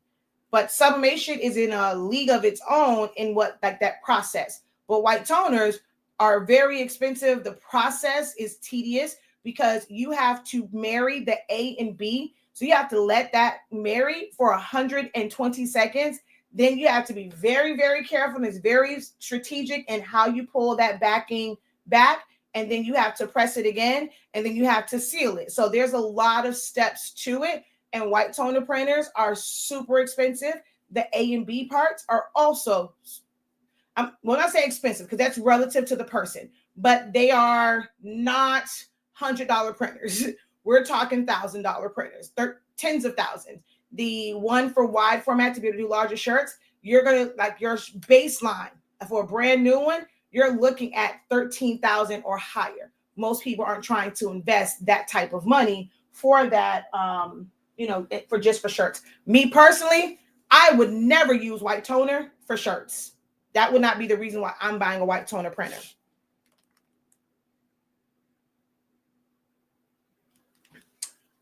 I want to add other items in the book box and sell them as like a bundle, I guess, so the price will be different than just ordering the book itself. But you have to still, okay, I get that, right? So people say bundles. If somebody's bundling a book, it would be, hey, I have 2 books. I'm going to bundle that together. If you think of anything else, why would I want to pay? If I want the book, I want the book. So if we're talking a shirt, is it an audience that's going to care about having a shirt to wear, like, because you're not saying like I said, you're like making a different price point. Are they going to see the value in getting some sort of shirt that's about this book? Unless maybe you had a book and there were certain phrases or affirmations, like if there was a certain meaning to the book, and now you have different variations of these, like of shirts with these sayings or something that's not just the title of the book. Some people don't always want to, like, it's kind of hard to find super fans. If you haven't built a super fan base where they are willing to buy a shirt that just has your business name on it and you're not like a major brand or just your book on it just to support, If you don't have super fans, it's going to be hard to market that, to say, well, I want to have this to be a different price point. If we have something like a bookmark, dude, I'm not paying you an extra $10 just to get a bookmark. So you have to think about what's the purpose of it. If for you, it's like, okay, well, I have my book. I still have all of these things creatively that I want to do. Like I want to be able to fuse my creative side with the fact that I am a published author. Okay, so now you can put some of those things. It might be a mug. Like, so you might include a mug. Well, then you have to worry, like when you're going to do that, you can't just throw it in a box. You're going to have to make sure it's a box that's big enough. That area can be padded. So it might be where you have to really build that out, where you're going to have the mug inside of an insulated one, and then it's in another area so it's not moving around. So that is now more logistics. And then like you have the book. But maybe, you know, there's some people, they like to drink coffee, tea, or whatever while they're reading their books. Or you can make it a tumbler, but then you have to make sure that the box is big enough for that. Look into the size boxes first. That might be where you need to start at. Okay, well, I know like my budget, whatever, that I'm planning. Like, have you even created a budget? Have you thought out what you want to put in it? So for this box, I can afford to invest what? What you cannot do is say, okay, well, I'm going to think about these things. I'm going to put it out there. And once they order, okay, now I'm going to order the things to put in here. No, that's something that you need to figure out ahead of time, just in case. Oh my God, this kid.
I swear, these kids, like he's at a bowling tournament. Uh-oh. I gave him money to be able to eat. Oh, the food here is like disgusting. Can you send me money so I can DoorDash? You little bougie kid. What you mean you are not about to DoorDash no food to the bowling alley. You either eat what's there or you wait. Like the heck? Anywho.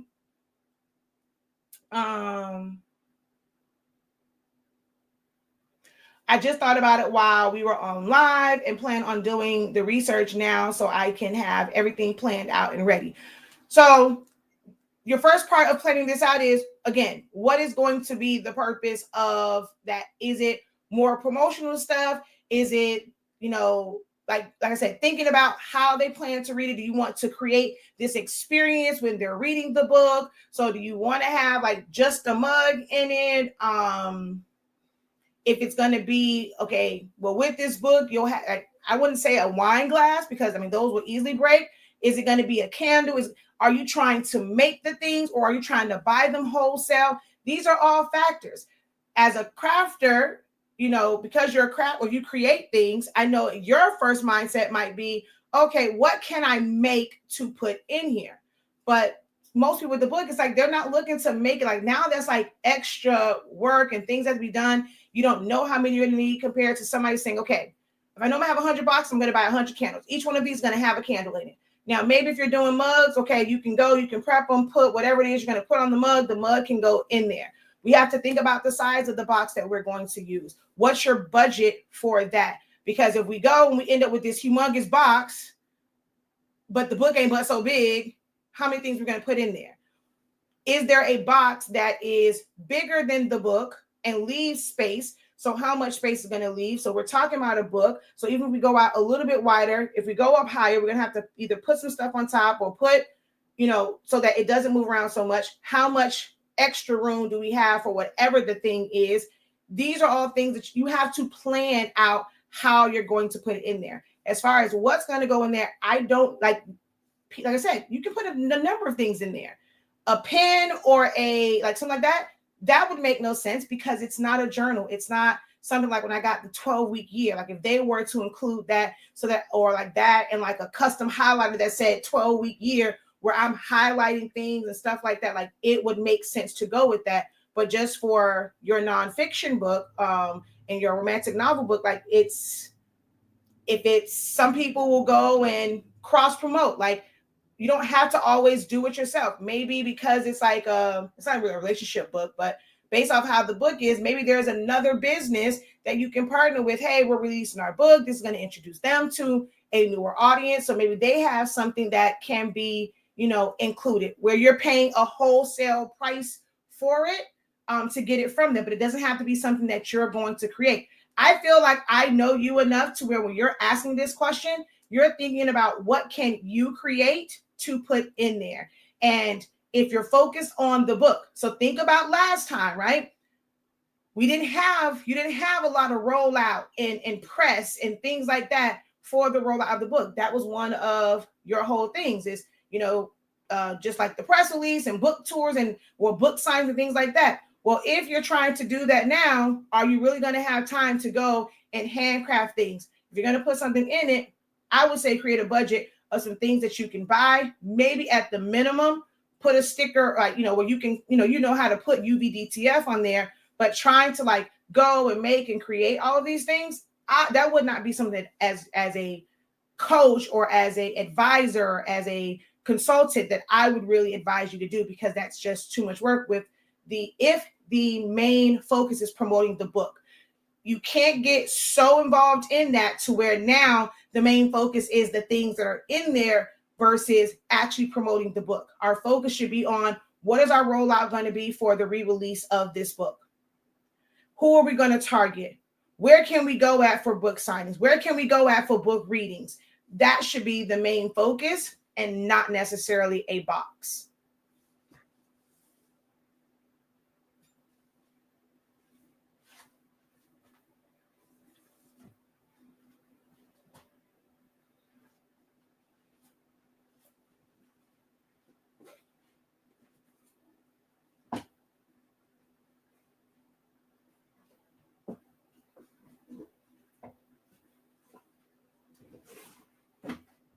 Oh, this has a bottom on it. Where did this one come from then?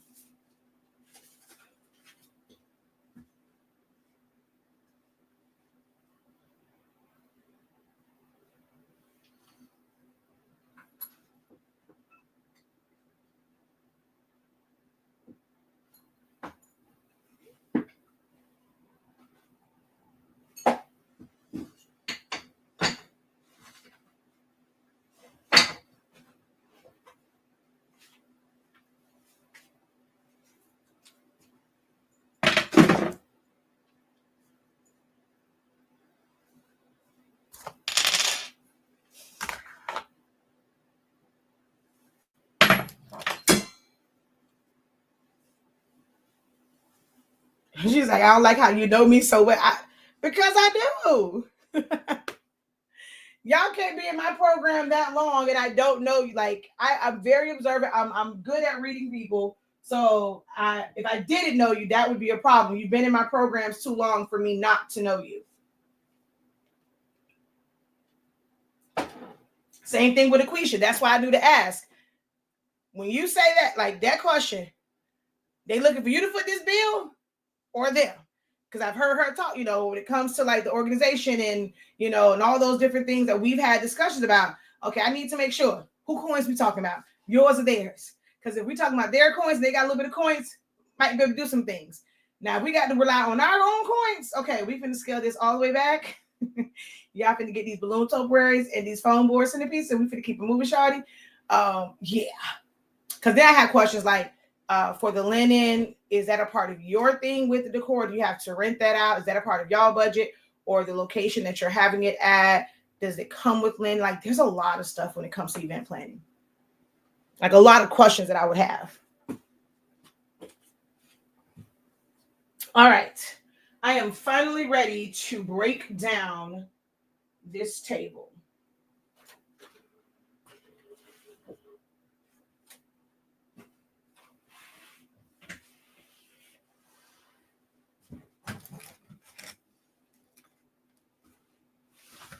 Y'all act like y'all scared of me.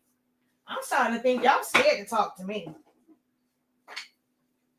I ain't get like, oh, that's great advice, that's good, or like, damn. It kind of sucks. You be feeling like you be putting your big one out there and you don't get nothing. Like, golly. No type of feedback. Golly. Oh, there's the box. Haha. You were hiding from me. Okay, now where did I put those magnets? Good, right here.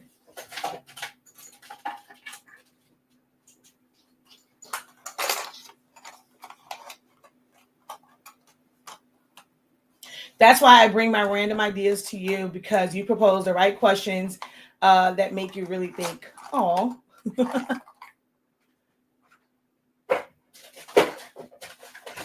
I was hoping that would fit in there, but it's too high. Would it fit in this one? Oh, no, that's technically too high too, but it's still better than that. All right.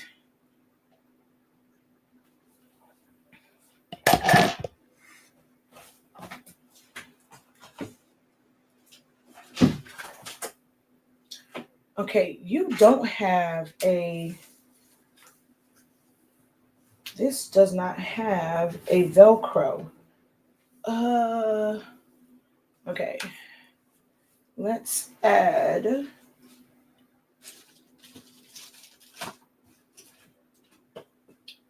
Oh, dang, I need to order some more of that kind, because this one is not really made for this, like doing them like this. Where is it? I need to order more of the other kind. Where is that roll? Ooh, of Velcro. I don't see it. I was thinking of what to ask next. It's not just you. You know, I've had, some people that's been coming in and out, and I've only seen a couple comments from a few people, like with the names and stuff, and you see the numbers go down. That means new people have come in. They don't even come in and say hello. It's okay. It's a good thing that, I'm doing this more so, even if it's like small moments of me talking, I don't feel like I'm in this room by myself, because that is the downside of working from home and no one's here.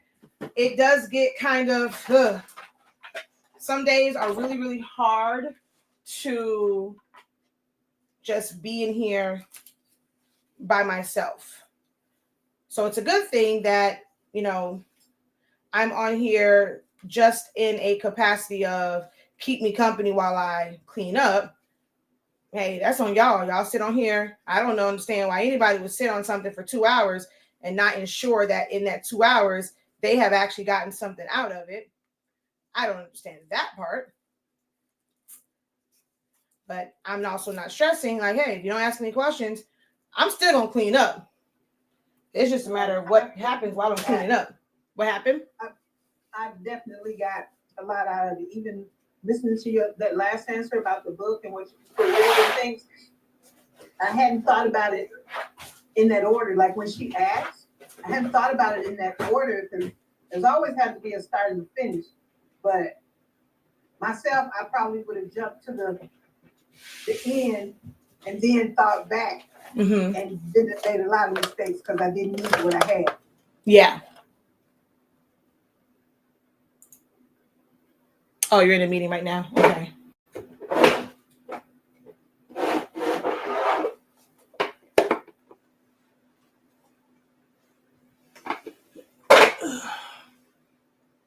Incredible greetings.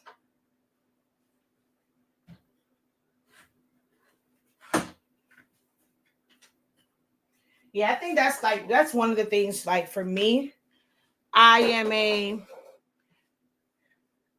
you think about the end goal, but in everything that we do, money not just growing on trees. everything should have a reason behind it, a purpose.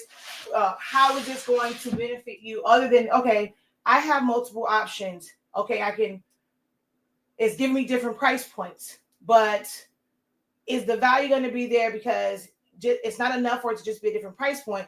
You have to be profiting more by having that in there. So if the book is, let's say, $25, but you're now putting 100, like what would be the value of like $100 where you can make a profit just to get this book? Is somebody going to be willing to pay $125 for this? Or, okay, we're going to just add a mug to it.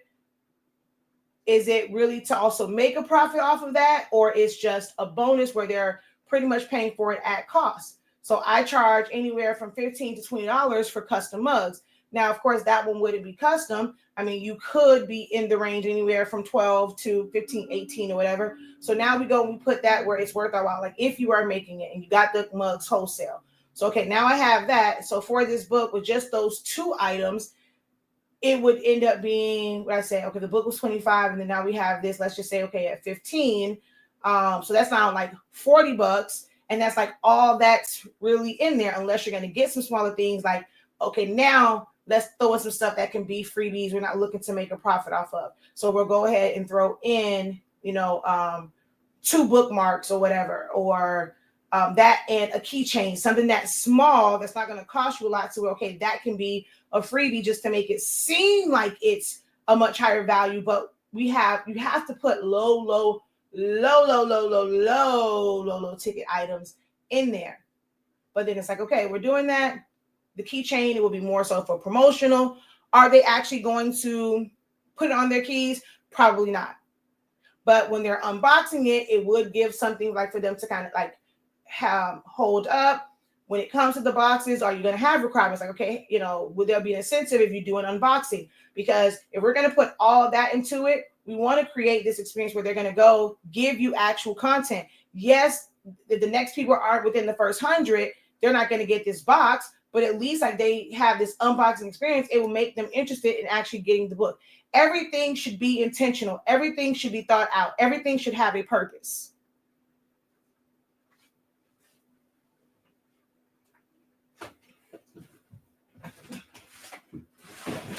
You have to make projections on what the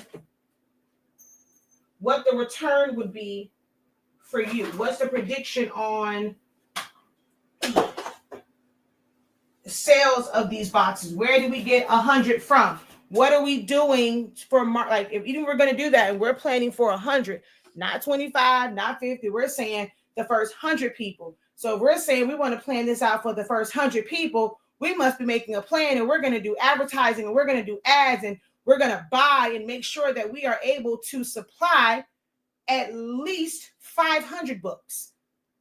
We don't go and say, okay, the release is for 100, but we say, oh, the first 100 people. Well, you're only marketing to get 100 people, so that's not an incentive. So if you know that for your rollout, how much money that you can put into advertising, and like for the launch of this, you might be with like at the end of, let's say, a month or whatever, or like the first day you launch it for end of the first week, whatever. If we're only at, like, we know average, or we're not doing enough, and that might only be 50, then it might just be the first 5 boxes, the first 10 boxes or whatever, but not 100 if we don't even know. Like, why prep for 100 if we don't even know that we can sell 100 books?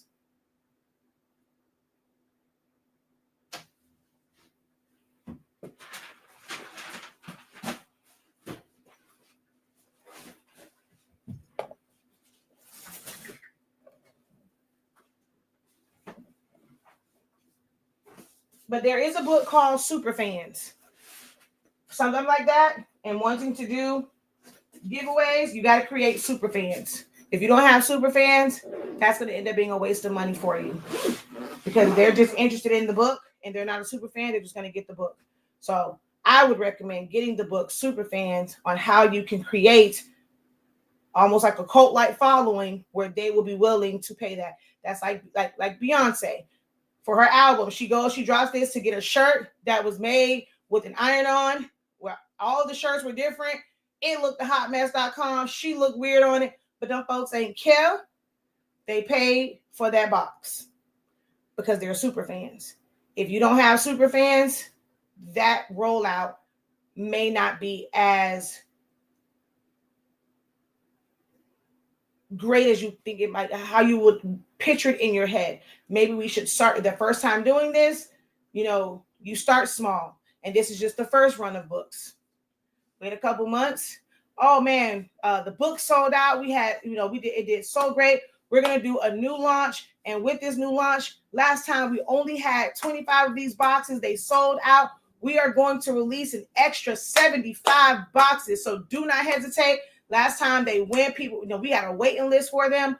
We're gonna release an extra 75 boxes for this new launch. The new launch is gonna be in like 2 months, so you got time. Get your coins together, whatever. We might even throw in like, I don't know. Little birdie told me. Now they may have missed out on that first box. Y'all might get a little extra in this box, and you go and you create that buzz, and now they're waiting for it. But you don't have to release this book once.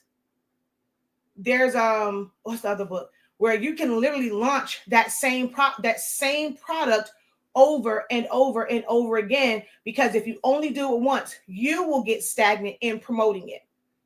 When it comes to movies, they have a press release, like, a press run, the press, what do you call it? Press junket for it. And they're going, in like the media junket for it. They're going to all these different places and stuff like that to promote it as it's coming up, to build the buzz.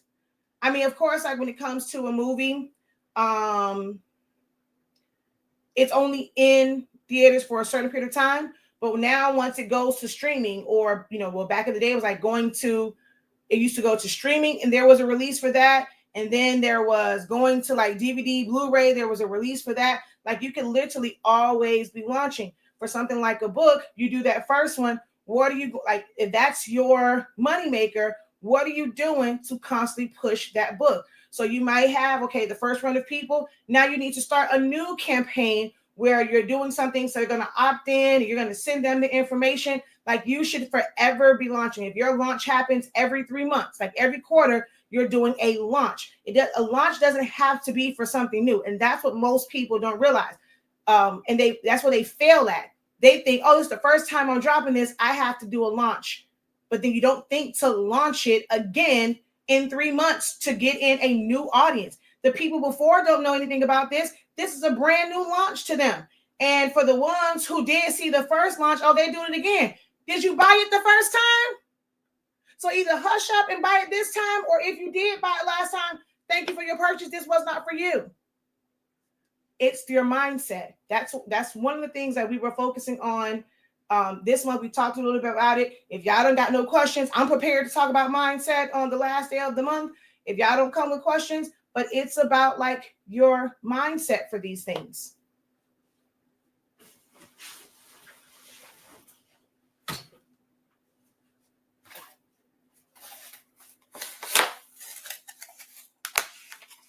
Crafters should be thinking about constantly launching all of their products. They go and this is where y'all getting y'all feelings, and you feel like, oh, they know what I do. They know what I do. You don't want to put in any more work to continue to advertise and remind people what you do. You can launch at all the time. And it doesn't have to be, okay, I'm going to launch Valentine. I'm going to launch grad. I'm going to launch Mother's Day. I'm going to launch Father's Day. I'm going to launch fall and Thanksgiving and then Christmas. Or, hey, we're back in football season. We're back in basketball season. You guys think of launches like that, or those are more so drops. Like, okay, all these different ones, I got to go and prep all this. But when you have a business where it don't matter what time it is, like, okay, you guys are doing it for specific things, but you can do that even if your business is very, very consistent. You're not based off a season. If you're somebody that does like party favors, you have a launch talking to the people that have winter birthdays, spring birthdays, summer birthdays. Like, you need to constantly be advertising and having a launch to get new clients in.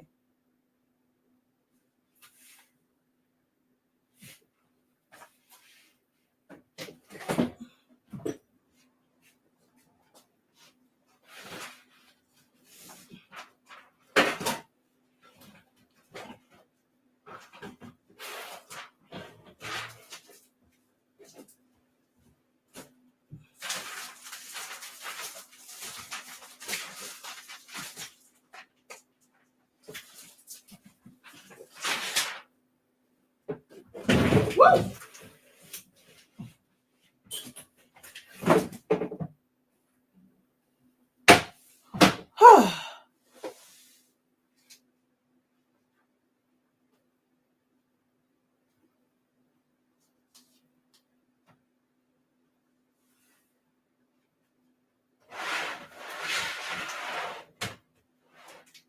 Now I have some room to move around temporarily until I bring that rolling in here. Mission accomplished for today. You guys were the icing on the cake. My job or my mission was to get this down finally.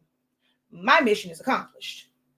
Now, I don't know if you got what you needed from this session because you was just sitting in the background. It's okay to sit in the background. But you know you don't need to sit in the background on. You can sit. You ain't got to like this one. You ain't got to comment. But hopefully, what you have seen me or heard me talk about will let you know her programs, her classes are worth being in. I like how she talk. I like how she thinks. I don't have a need. I don't have a question. I don't need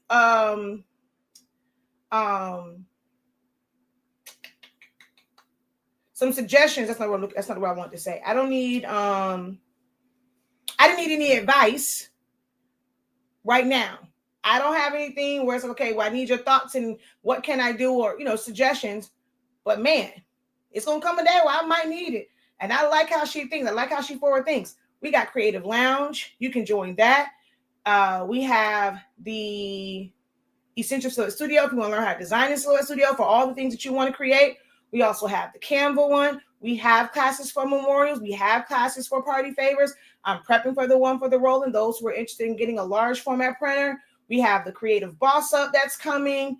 It's a lot of stuff, but there's a lot of classes already on there. A lot of resources. We got a whole template vault, all sorts of things that's available. You just have to go ahead and visit our website.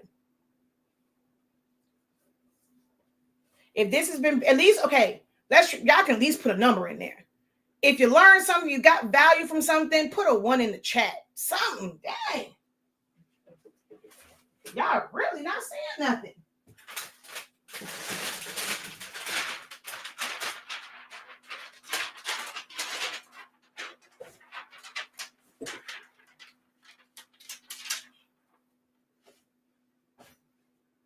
Hey, princess.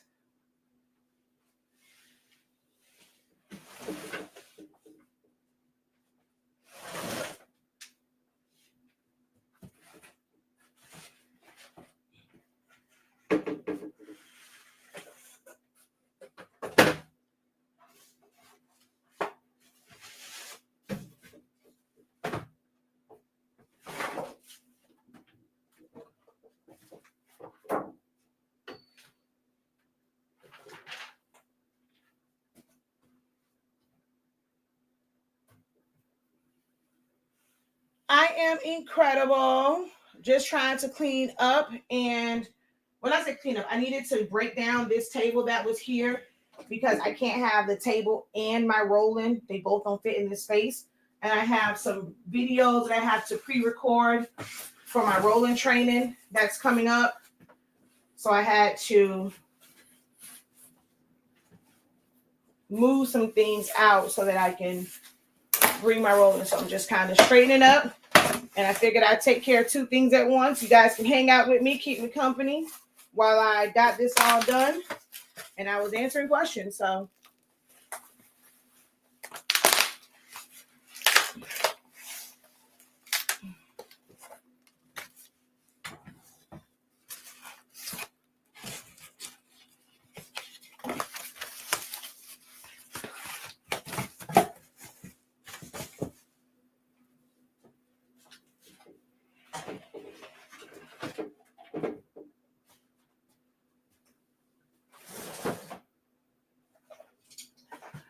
one last thing for you, LJ Walker. I know you like crafting stuff. But as you prepare to finish writing that book out and prepare for a launch, if you have extra money, I would highly recommend. There's a lot of people like coaches, and they do webinars and things like that. They have programs. to help you with the success of it. It's not enough that, right? On from that aspect, just being in that world of being a published author and going like what strategies can you, I can give general strategies, but it can be kind of unique for that. Having influencers or people who are talking about, like most of the books I have were either came recommended from someone, or I probably read, like I read a book from someone I'm looking for their next book, things of that nature. I truly believe that you would benefit from removing yourself from a lot of the craft world and like that craft space. And you need to immerse yourself in the world of writers and people who are working, even if it's like first, I know it's not, you're not a first time publisher, like, first time author, but even being in a group, being a part of a program where it is that there might be some new things out that wasn't out the first time that you released your book, and you can gain things from that. I would highly recommend like to not split your time. I know it's gonna be kind of hard because you want to kind of do both, but you're at some point you're gonna. I mean, I've told you this even about the digital and the stuff. You're gonna have to choose one thing and immerse yourself in that. It doesn't say that forever, but you're going to have to be laser focused on this so that you don't put all this work into this book and then it's a flop. You have to go and figure out where the money's going to come from for advertising. If you're going to do if you can do some sort of all the craft stuff that you have, instead of it being like, if you want this book to be a success, that's where you want your money to come from, all the craft things that you have, advertise it, that it is like, you have everything like that's on sale so that you can have everything that you need. Like you're self-funding the relaunch of your book, and you need to be able to raise funds. Like people raise capital, they raise funds. You know what they're doing when they're doing that? They're asking people for money. But y'all are some like y'all is like y'all like, okay, it has to be an exchange. I have to give you this in order to get that. But like when people are raising capital, they're getting investors, they're asking for show me the money. So yes, you can sell these things, but make it in conjunction with the book, so where the same people you might be selling a shirt to, they might be your first customers for this book, and they understand that it's for a purpose. But you got to go into this with some sort of intentionality.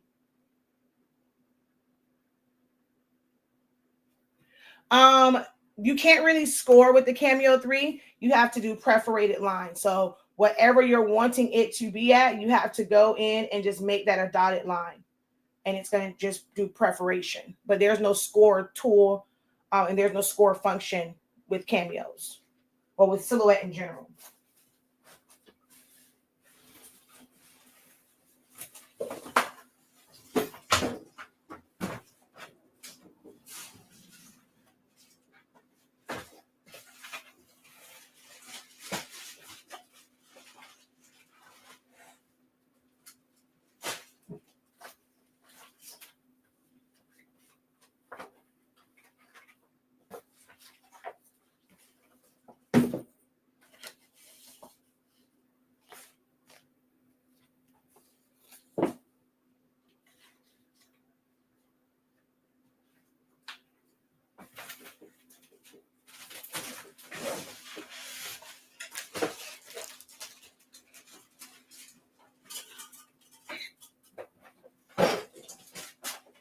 Professor, can you hear me? I can hear you now. Okay. I'm about to leave. Okay.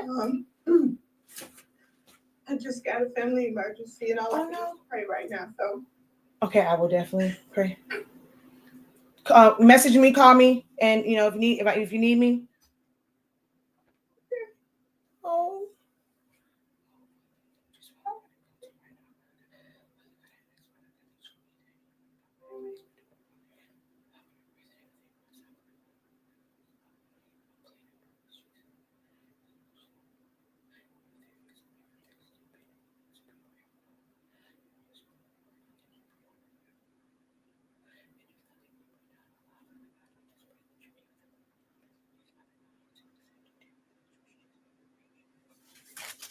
All right.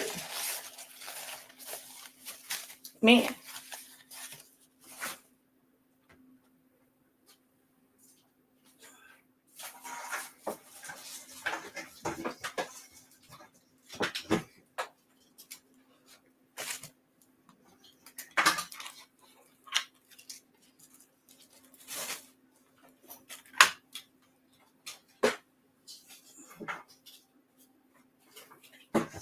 Man. Oh, that's going to be on my brain for a while.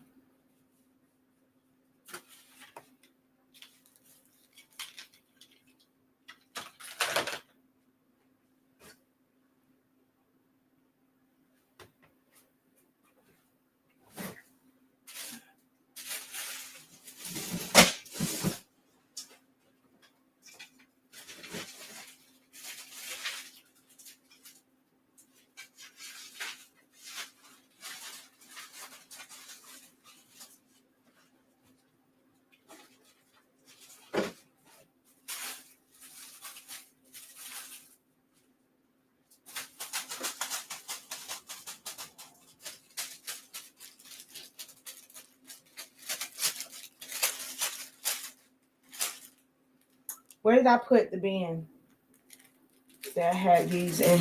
Oh, right here.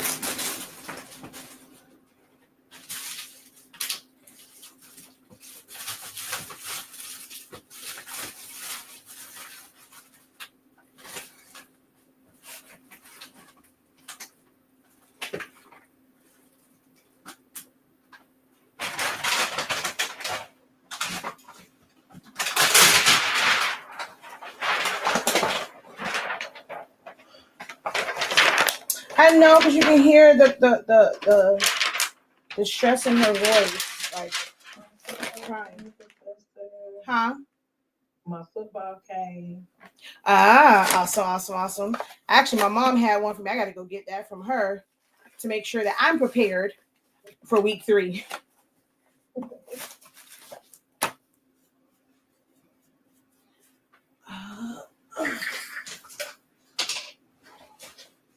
Oh, you work from home. Or you just got a notification that it came. Oh no, I work from home, but I'm in a new training, and so we in a Zoom where I have to have my camera on. Wait, how you on Zoom? Oh, different computer.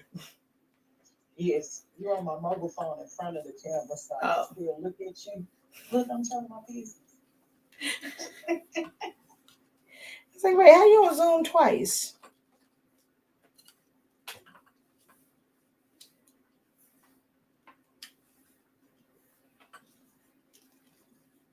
Okay, so I'll ask the questions.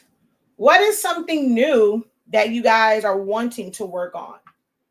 Like, what's the new thing that you've seen or trending and you're like, man, I need to learn how to do that? Like, it's on your list of things to learn to do.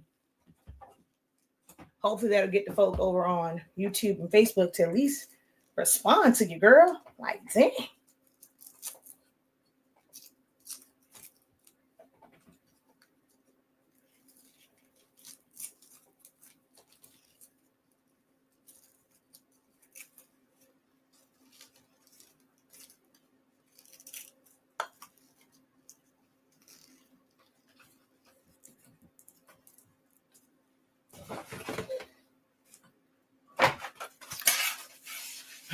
Thing. I want to learn how to edit in Photoshop. Are you currently using Photoshop? Edit, and when you say edit, what do you mean by edit? Are you wanting to remove blemishes? Are you wanting to learn how to restore photos? What is your definition of? Because you said edit, so that doesn't mean designing and putting them together. You want to edit. Is it that you're trying to learn if you take an AI image and how to fix certain parts of it? What would define edit?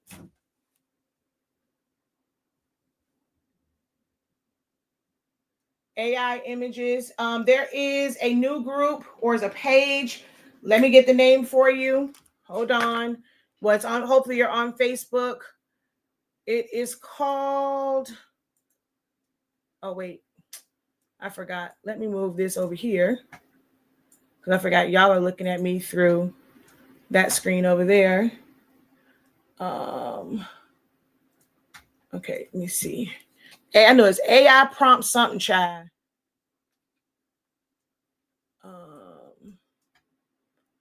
Okay, nope, that's not that. All right, now I gotta go look for it. Now watch, any other time it's all up and down my timeline. Now that I need it, watch, I ain't gonna be able to find it. Oh, shoot.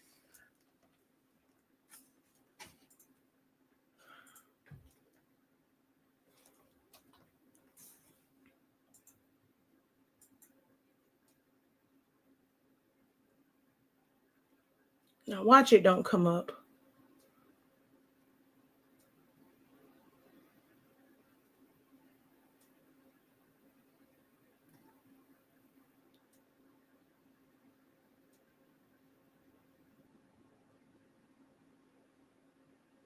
I knew it. Now that I want, it's any other time it's all up and down my timeline. Now that I actually want to see it, it's not coming up.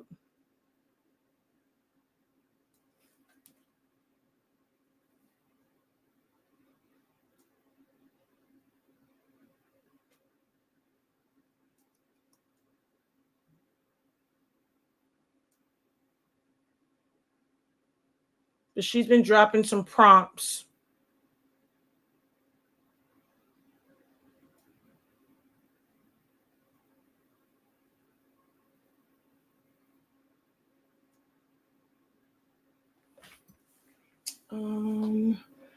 I gotta find that one. I was able to add a lasso around the image and then didn't know how to grab it from the background. I just need an entire kickstart because the motivation is lacking.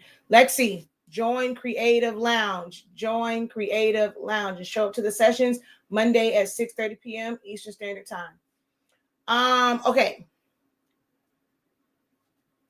Here is in this, let me tell you, your question, Princess, is exactly why I teach the way that I teach. Because what you're trying to do, and like, so, okay, Canva has this thing what's called Magic Grab, where you can go and, grab, either click on it, you can brush it, and it will pull it away from the background, and it will fill the background in, like where you're removing that from, it doesn't leave a void. And it's going to figure out, like, it'll just it's basically using AI. Photoshop doesn't have that. And that's the thing. So she said, I did yesterday. So I'll be in the room on Monday. So excited. There's so much content on the site, though. I don't know where to start. Yeah, I mean, because we've been in it for a while. I would say the one on, like, if we want to kind of just get back into it, thinking about different ways to make shirts. So the session on the 15 different ways to decorate apparel, that would be a great place to start. The differences in the different design programs would be another good place to go to, like another set of videos to watch. And then maybe the Canva one. I think that, like, for creative type deals, like creative stuff. And then also the creative, like just designing, when we did the design challenges, that would be another like good place to start. But so just putting a lasso around it. So grabbing it from the background, you won't necessarily, like, it'll leave a hole in the back. It's not going to be like Canva where it's going to fuse that together and fill that in. So if you have it around it and it's like right on the edge, you do just like Silhouette Studio. Control X, that's going to cut it out. Control V, it's going to bring it back in. It's just going to be now on its own layer, but there will still be that hole in like on that original one. So then what you'll now do is, once you kind of move it, you can click in that space, that void that it created, and you're going to go on that layer, and you will do content aware fill. But the issue is, some like with some of the features that's in Silhouette, people try and do that in Canva. They try and do that in Photoshop. People will see people do things in Canva and think, well, shoot, Photoshop is a professional pro. Like that's the commercial program. That's the one the professionals use. It should definitely be able to do this. No, it does not. It does not do any, like it doesn't have this AI component where it's just going to fill it in. Whereas Canva is almost completely AI driven. So that's where coming to sessions, asking questions like that, so that you don't spend forever doing it. And you're like, okay, how do I grab this from the background? Control X, Control X, Control V. So you're going to cut it and paste it back in. That's it. That's the easiest way to do it. But it is going to leave a void of that shape in the original. So if you're trying to, let's say you don't want that element to be separate, you just want to cover it up. Now it does depend on all the other stuff around it. So you just putting a lasso around it may not be the best course of action, because what else is around it? Because then you can just use content aware fill. So if you go around and you have it selected, if you do content aware fill, that's kind of using like sort of like AI that's going to look at all of the pixels, and you can tell it what you want to consider, what you don't want it to consider, and it will kind of fill that in. It's not, if it's a big area, it's not always smooth. Like I just saw someone, they asked a question, it was like an autism tumbler, and it had a wood, like looked like wood floors, like wood planks. It had like an animal print, and then it had like just colors around it, and it had the autism hearts with the puzzle. It had puzzle pieces, and in the middle it said "Be kind." And someone was like, oh, I want to be able to, like, I want this, but I don't want "Be kind" in it. So somebody went and they did it, but you now don't see the separation of the wood planks. They removed it, but it just became blurred in that area. It didn't replace it with like where the lines for the wood planks were. It just was blurry. In order to now have that look like that, it's going to take a lot more precision editing to be able to sample or maybe clone where you can see the lines there. And it's a lot more of a detailed process to do it. A lot of people think that Photoshop is easier because they think, oh, this is, it'll be more of like a click and play. No, for certain things in Photoshop, it can take you 30 minutes, an hour, hours to properly and with detail and precision edit something out and make it look like whatever was already there was never there. So that's something where you have to, we have Photoshop. I'm not sure if you're in our Essentials of Photoshop, going through those. We talked about cloning in there. I showed the difference between cloning and using content aware fill. So doing things like that, starting there and getting a full understanding of those tools and functions. Wow. Ask the question. We got one. So one person said nothing. Edit points. Haven't seen anything that caught my attention. So that means that we're not adding anything for you on your creative side. There's nothing that's caught your attention. So that means whatever you have is what you are going to focus on. If you're in groups that are not focused on those things and it's all this other stuff, okay, you're looking at it, it's not catching your eye, but you're just in these groups, then we have to start asking ourselves, why are we in these groups? They're not going to go anywhere. It's not like it's paid. You leave out. If you want to make a list of them, go out, come back in, so that you can focus on the things that you are wanting to do. So there's nothing that you have done, or like somebody said, they wanted AI images, but you're saying, haven't seen anything that caught my attention. So that means you are dedicated to mastering the things that you are already doing. You're going to try and become better at sublimation. Make sure that you minimize how many mistakes or like ghosting that you have on your tumblers. How often are you practicing with your tumblers? If you do tumblers, when it comes to shirts, are you like, what are you doing with the things that you have to better your skills, or just to like, if it's may not be craft stuff, do you need to now immerse yourself in how to properly market, how to create content? Do you need to work with a coach or somebody that's going to help you become a better speaker, where you are comfortable with being on camera? You're comfortable with using your voice. Maybe you need to practice, like it may not hit social media, but recording yourself and having scripts that talk about certain things. Figure out your voice. Do you want to sound excited? Do you want to sound more informational? These are things that you should be working on, since you said there's nothing creatively that has been an interest for you.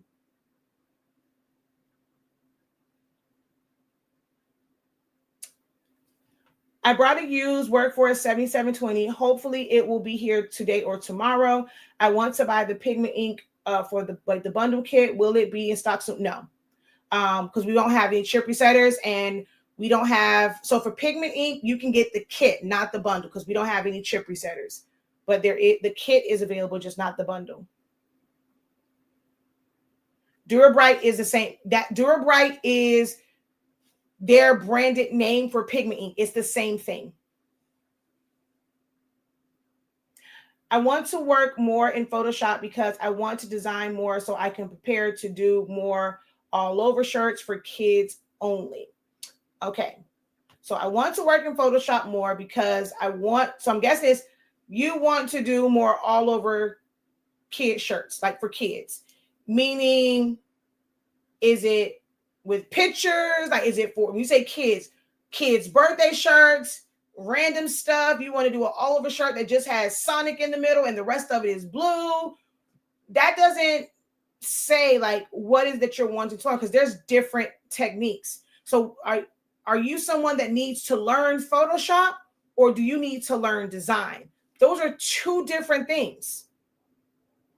I can go and tell you about design, but if I start going through it, like, because we're focused on design, and you're like, wait, like, I don't understand this. Like, wait, I don't understand what you did. I don't know. That means you did not take the time to at least learn the program, where things are, what they do. If somebody has to like stop and break it down every single time what we're doing with this tool, it makes it a little bit harder. That's why you guys end up having to pay more, like for a single class, and you get half the information. A class that's for design should be focused on design. I'm going to teach you about composition layout. The reason why we're putting this here is because it's a profile. It's a straight on. If you have a cutoff arm, this is not going to work well in the middle of your print unless you're going to go and now use content aware. Let's create the shape that we think this should be. Use content aware so it can fill in to where it looks like an arm and is not cut off. Those are things when you're in a design class where we're teaching. Well, at least for me, I teach techniques and composition, layout, how to choose the right fonts, how to size it, identifying negative space. That is designing. But learning about blend modes, about content aware, about artboards, about moving things, about clipping masks, that's learning the program. Where are you at in that? Where do you need to focus more on the program and also kind of mix in some design classes? Or are you, okay, I know this. I can't put designs together myself. I need help understanding design. Two different things. Kid shirt sizes. Y'all have to be more specific. That tells me nothing. Kid shirt sizes. Okay. What's going on them? The kid shirt size means nothing. What are you putting on them? We make memorial shirts for kids. We make birthday shirts for kids. We make just random shirts for kids, sports shirts for kids. People are going to probably make a bunch of Super Bowl shirts right now for kids. That doesn't mean anything. Is it a kid that likes a lot of colors and needs to be busy? My son doesn't like all that busy stuff. A lot of the stuff that other people create, my son would never like those shirts, because it's like the moment somebody wants to do an all over shirt, to them is, oh, it's more valuable if I have all this stuff on it. And you could be losing out on customers if you do not understand customers, because some don't like all that. So it's like somebody will learn to do all over shirts, and I will never have all these things on it. I want to make them specifically for birthdays. So I'm either going to create my own birthday templates that I can use over and over and over again. I'm not trying to recreate a new template for every single child and make theirs super unique. I'm going to either purchase or I'm going to create my own templates. I can advertise this. Hey, you want a bluey one? All y'all bluey shirts gonna look the same. I'm just changing out your baby picture, your baby name. Same font, same everything. Only time that it will change is if, like me, my child's name is Makai Jeremiah. That is his first name. If I had to go to somebody else, I dare they put just Makai just to make it shorter. No, his name is Makai Jeremiah. I'm gonna need you to figure out what font to use so that you can fit my baby whole name on it. I don't care if you stack it, but please do not just call my child Makai. His name is Makai Jeremiah. My other son's name is Zion Imani. What font you gonna use? So it says Zion Imani, and it looks like one name. No, we can't put Zion and then Imani because that looks like two names. It needs to be Zion Imani. Do you know how to design to where if you came across somebody with a name with that many characters, how are you going to fit this in here? That is learning to design. Oh, there is. You're on Facebook. Scroll up. There is the Zoom session. We got a Zoom open right now. So if you ain't nobody really commented over there, so you should be able to scroll up. I'll post it again. But yeah, we're on Zoom right now.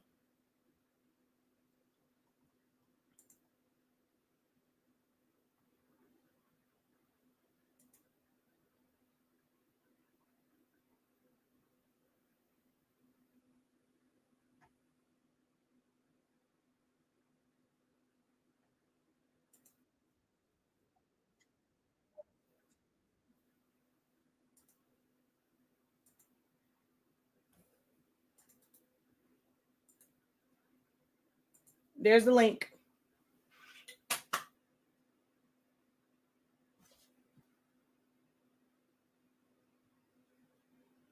Yeah, those things I need help with. I want to focus more on more of the marketing and creating content and recording. You got to actually be willing to do the work too. I feel like with crafting stuff, I'm not trying to focus on new trends or anything. I want to use my creative side to help enhance my writing business and promotions.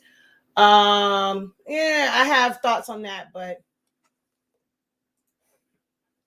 kid shirts, I have a 7720. I don't want to tile more than 3 sheets of paper. You mean 3 sheets as in you want to learn to do the longer ones where you're going to do 3 long, like a long print and then piece them, because you can't do a kid shirt without tiling some way. Welcome, So welcome. that's what I'm, hey, good to see you. So it was, can you hear me? Yes. Okay, so it was, I want to do just the kids. So with kids, I have the 7720 and I can do it as large as, I can do the banners, but sheet wise, the 13 by 19. So far, when you gotta tile them, I don't want to go past 3 sheets or 4 sheets of tiling. That's what I mean by I just want to do that. I just focus on the kids, because when you get to adult sizes, you're using anywhere from probably 6 sheets of the 13 by 19 or more. I don't want to do all that tiling. So I just wanted, that's why I'm just focusing only on the all over for kids sizes. That's what I mean. But I don't know, I don't understand none of the functions in Photoshop, none of them. I just learned I just know how to embed, which means bring the photo in, and I know how to save it at 300 pixels. That's it.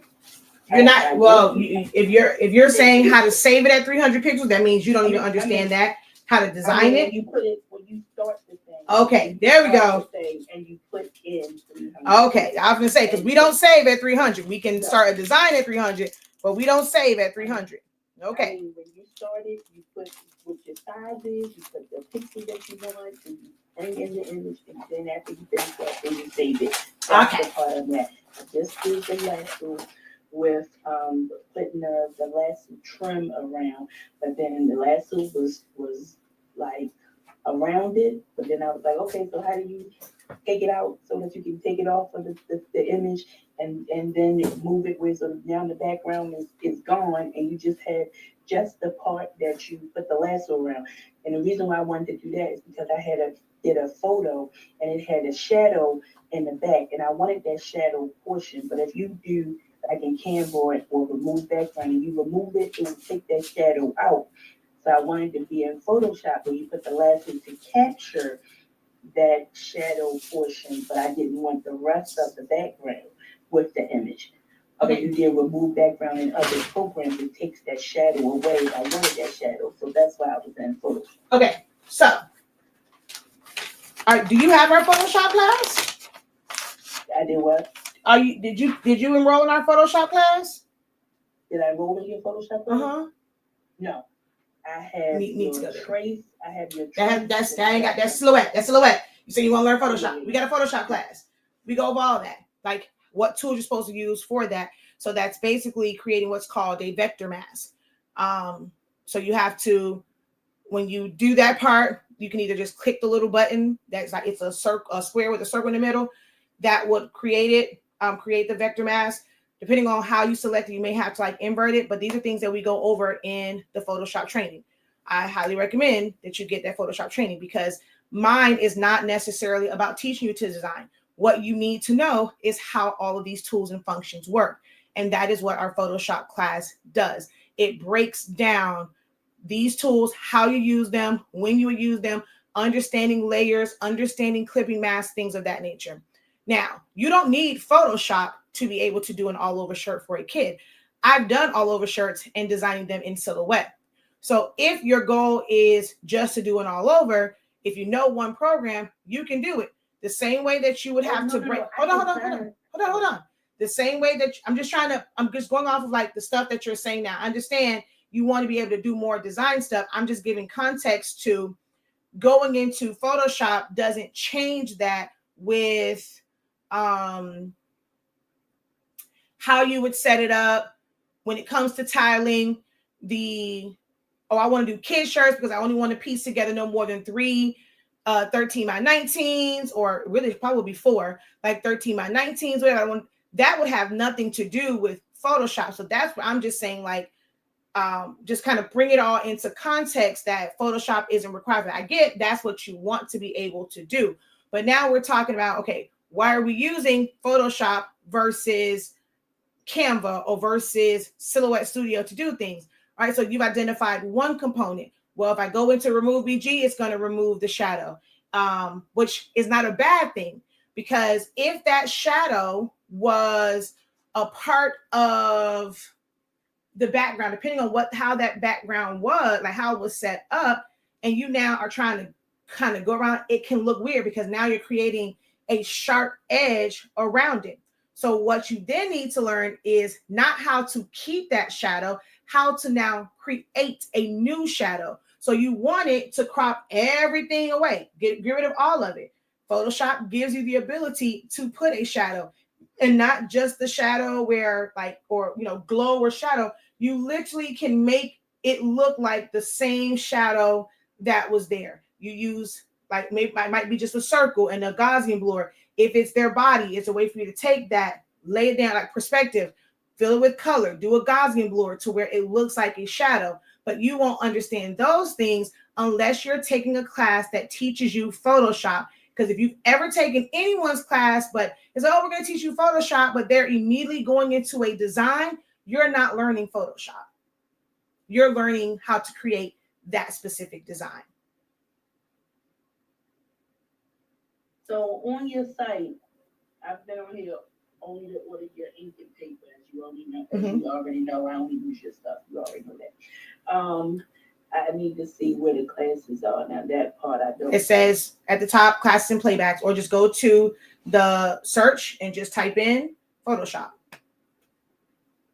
But on the menu, it says classes and class and playbacks. I think it says at the top. Oh yeah, it's at the bottom of mine. 365 CA classes and playbacks. Yes. Okay, and then let's go for the Photoshop. All righty, because I have to stop at paper and ink. Okay. Yeah, there's a bunch of classes on there, and so with that one, you get the first 8. We did in 8 weeks. We did another set. I need to actually schedule another one because we had a little hiccup. Photo P exposed me in this pic. I don't know how it got the full picture. And I was so embarrassed from that. So I do have to like make that up and redo.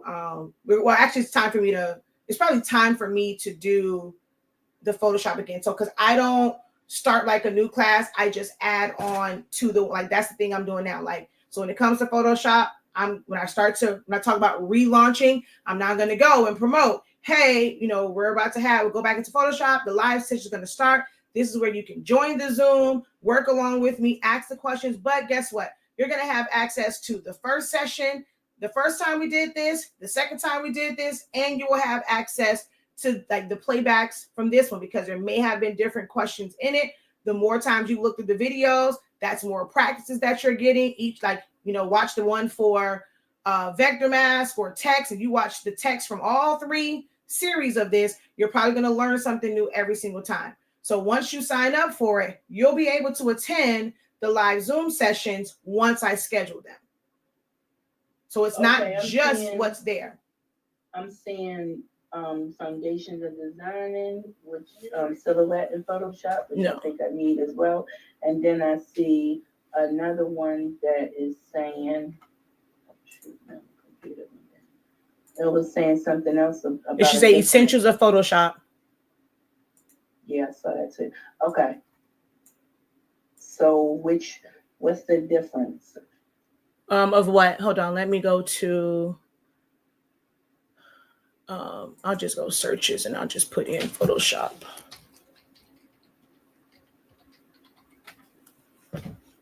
Okay, so you have intro to Photoshop, images, editing, and effects.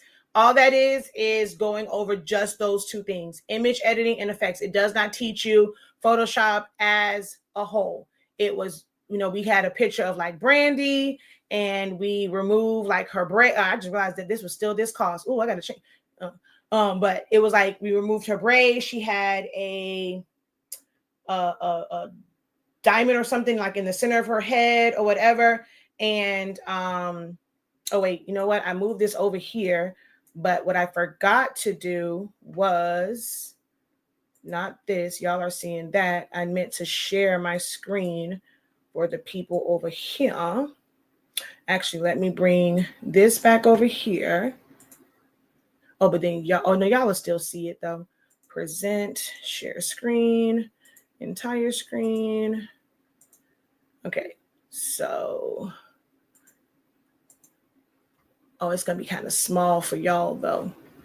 But anywho, so that first one is, like I said, it's how to remove backgrounds, make simple edits to images and photos, and basic effects. So like the effects tool, going over the shadow tool, glow, like embossing. That's all that is. Which, as I said, this one I haven't even changed in a while. This one right here is the full essentials, going over how to add patterns, content aware, vector mask, using brushes, text, like literally, because this was 1 session and everything crammed into 1 session. This was 8 sessions times 2. Well, 8 and 7. So that's the difference in these 2. This is a full essentials, full understanding, a clear understanding of the essential tools and functions. This is just an intro for those who just wanted to know about photo editing and effects, the effects tool. That's it. Okay, thank you. You're welcome.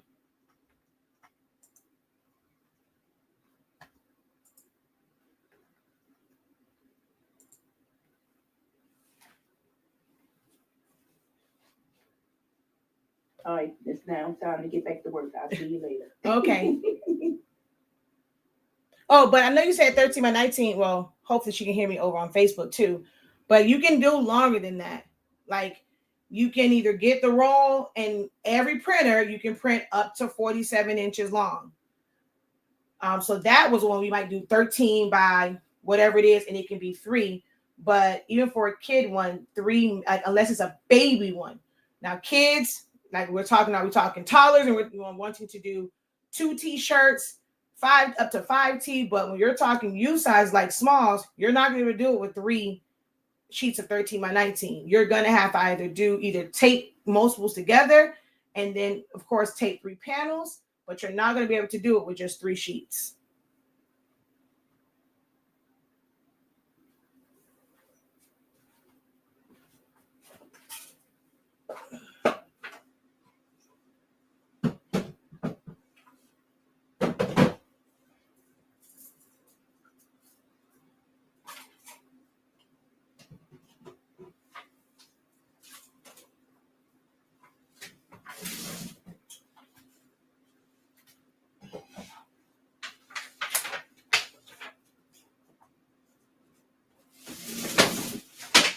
right, last call for any questions. I have done what I was going to do, what I intended to do, which was get this table down so I can roll it out of here.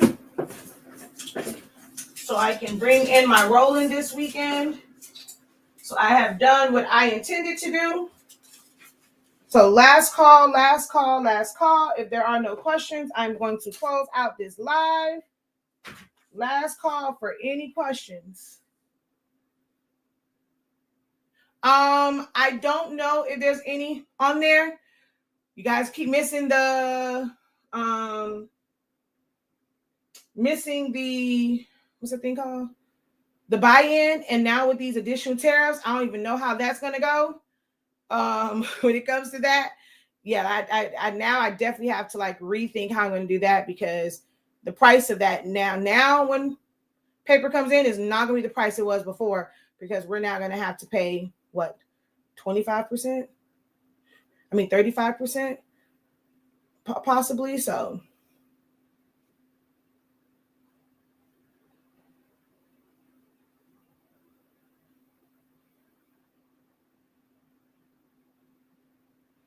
but even if you don't use the roll, y'all know you can pre-tape sheets together and still print it like it's the roll. You can pre-tape sheets together and print it out as long as you need it to be. So if you still set it to 47, you just, when you do your design, if you're going to do two 13 by 19s together, it's going to overlap like a half an inch or something like that. So that would be instead of 38, you might do like 37, 36, somewhere in there. Alrighty, until next time, guys. Peace.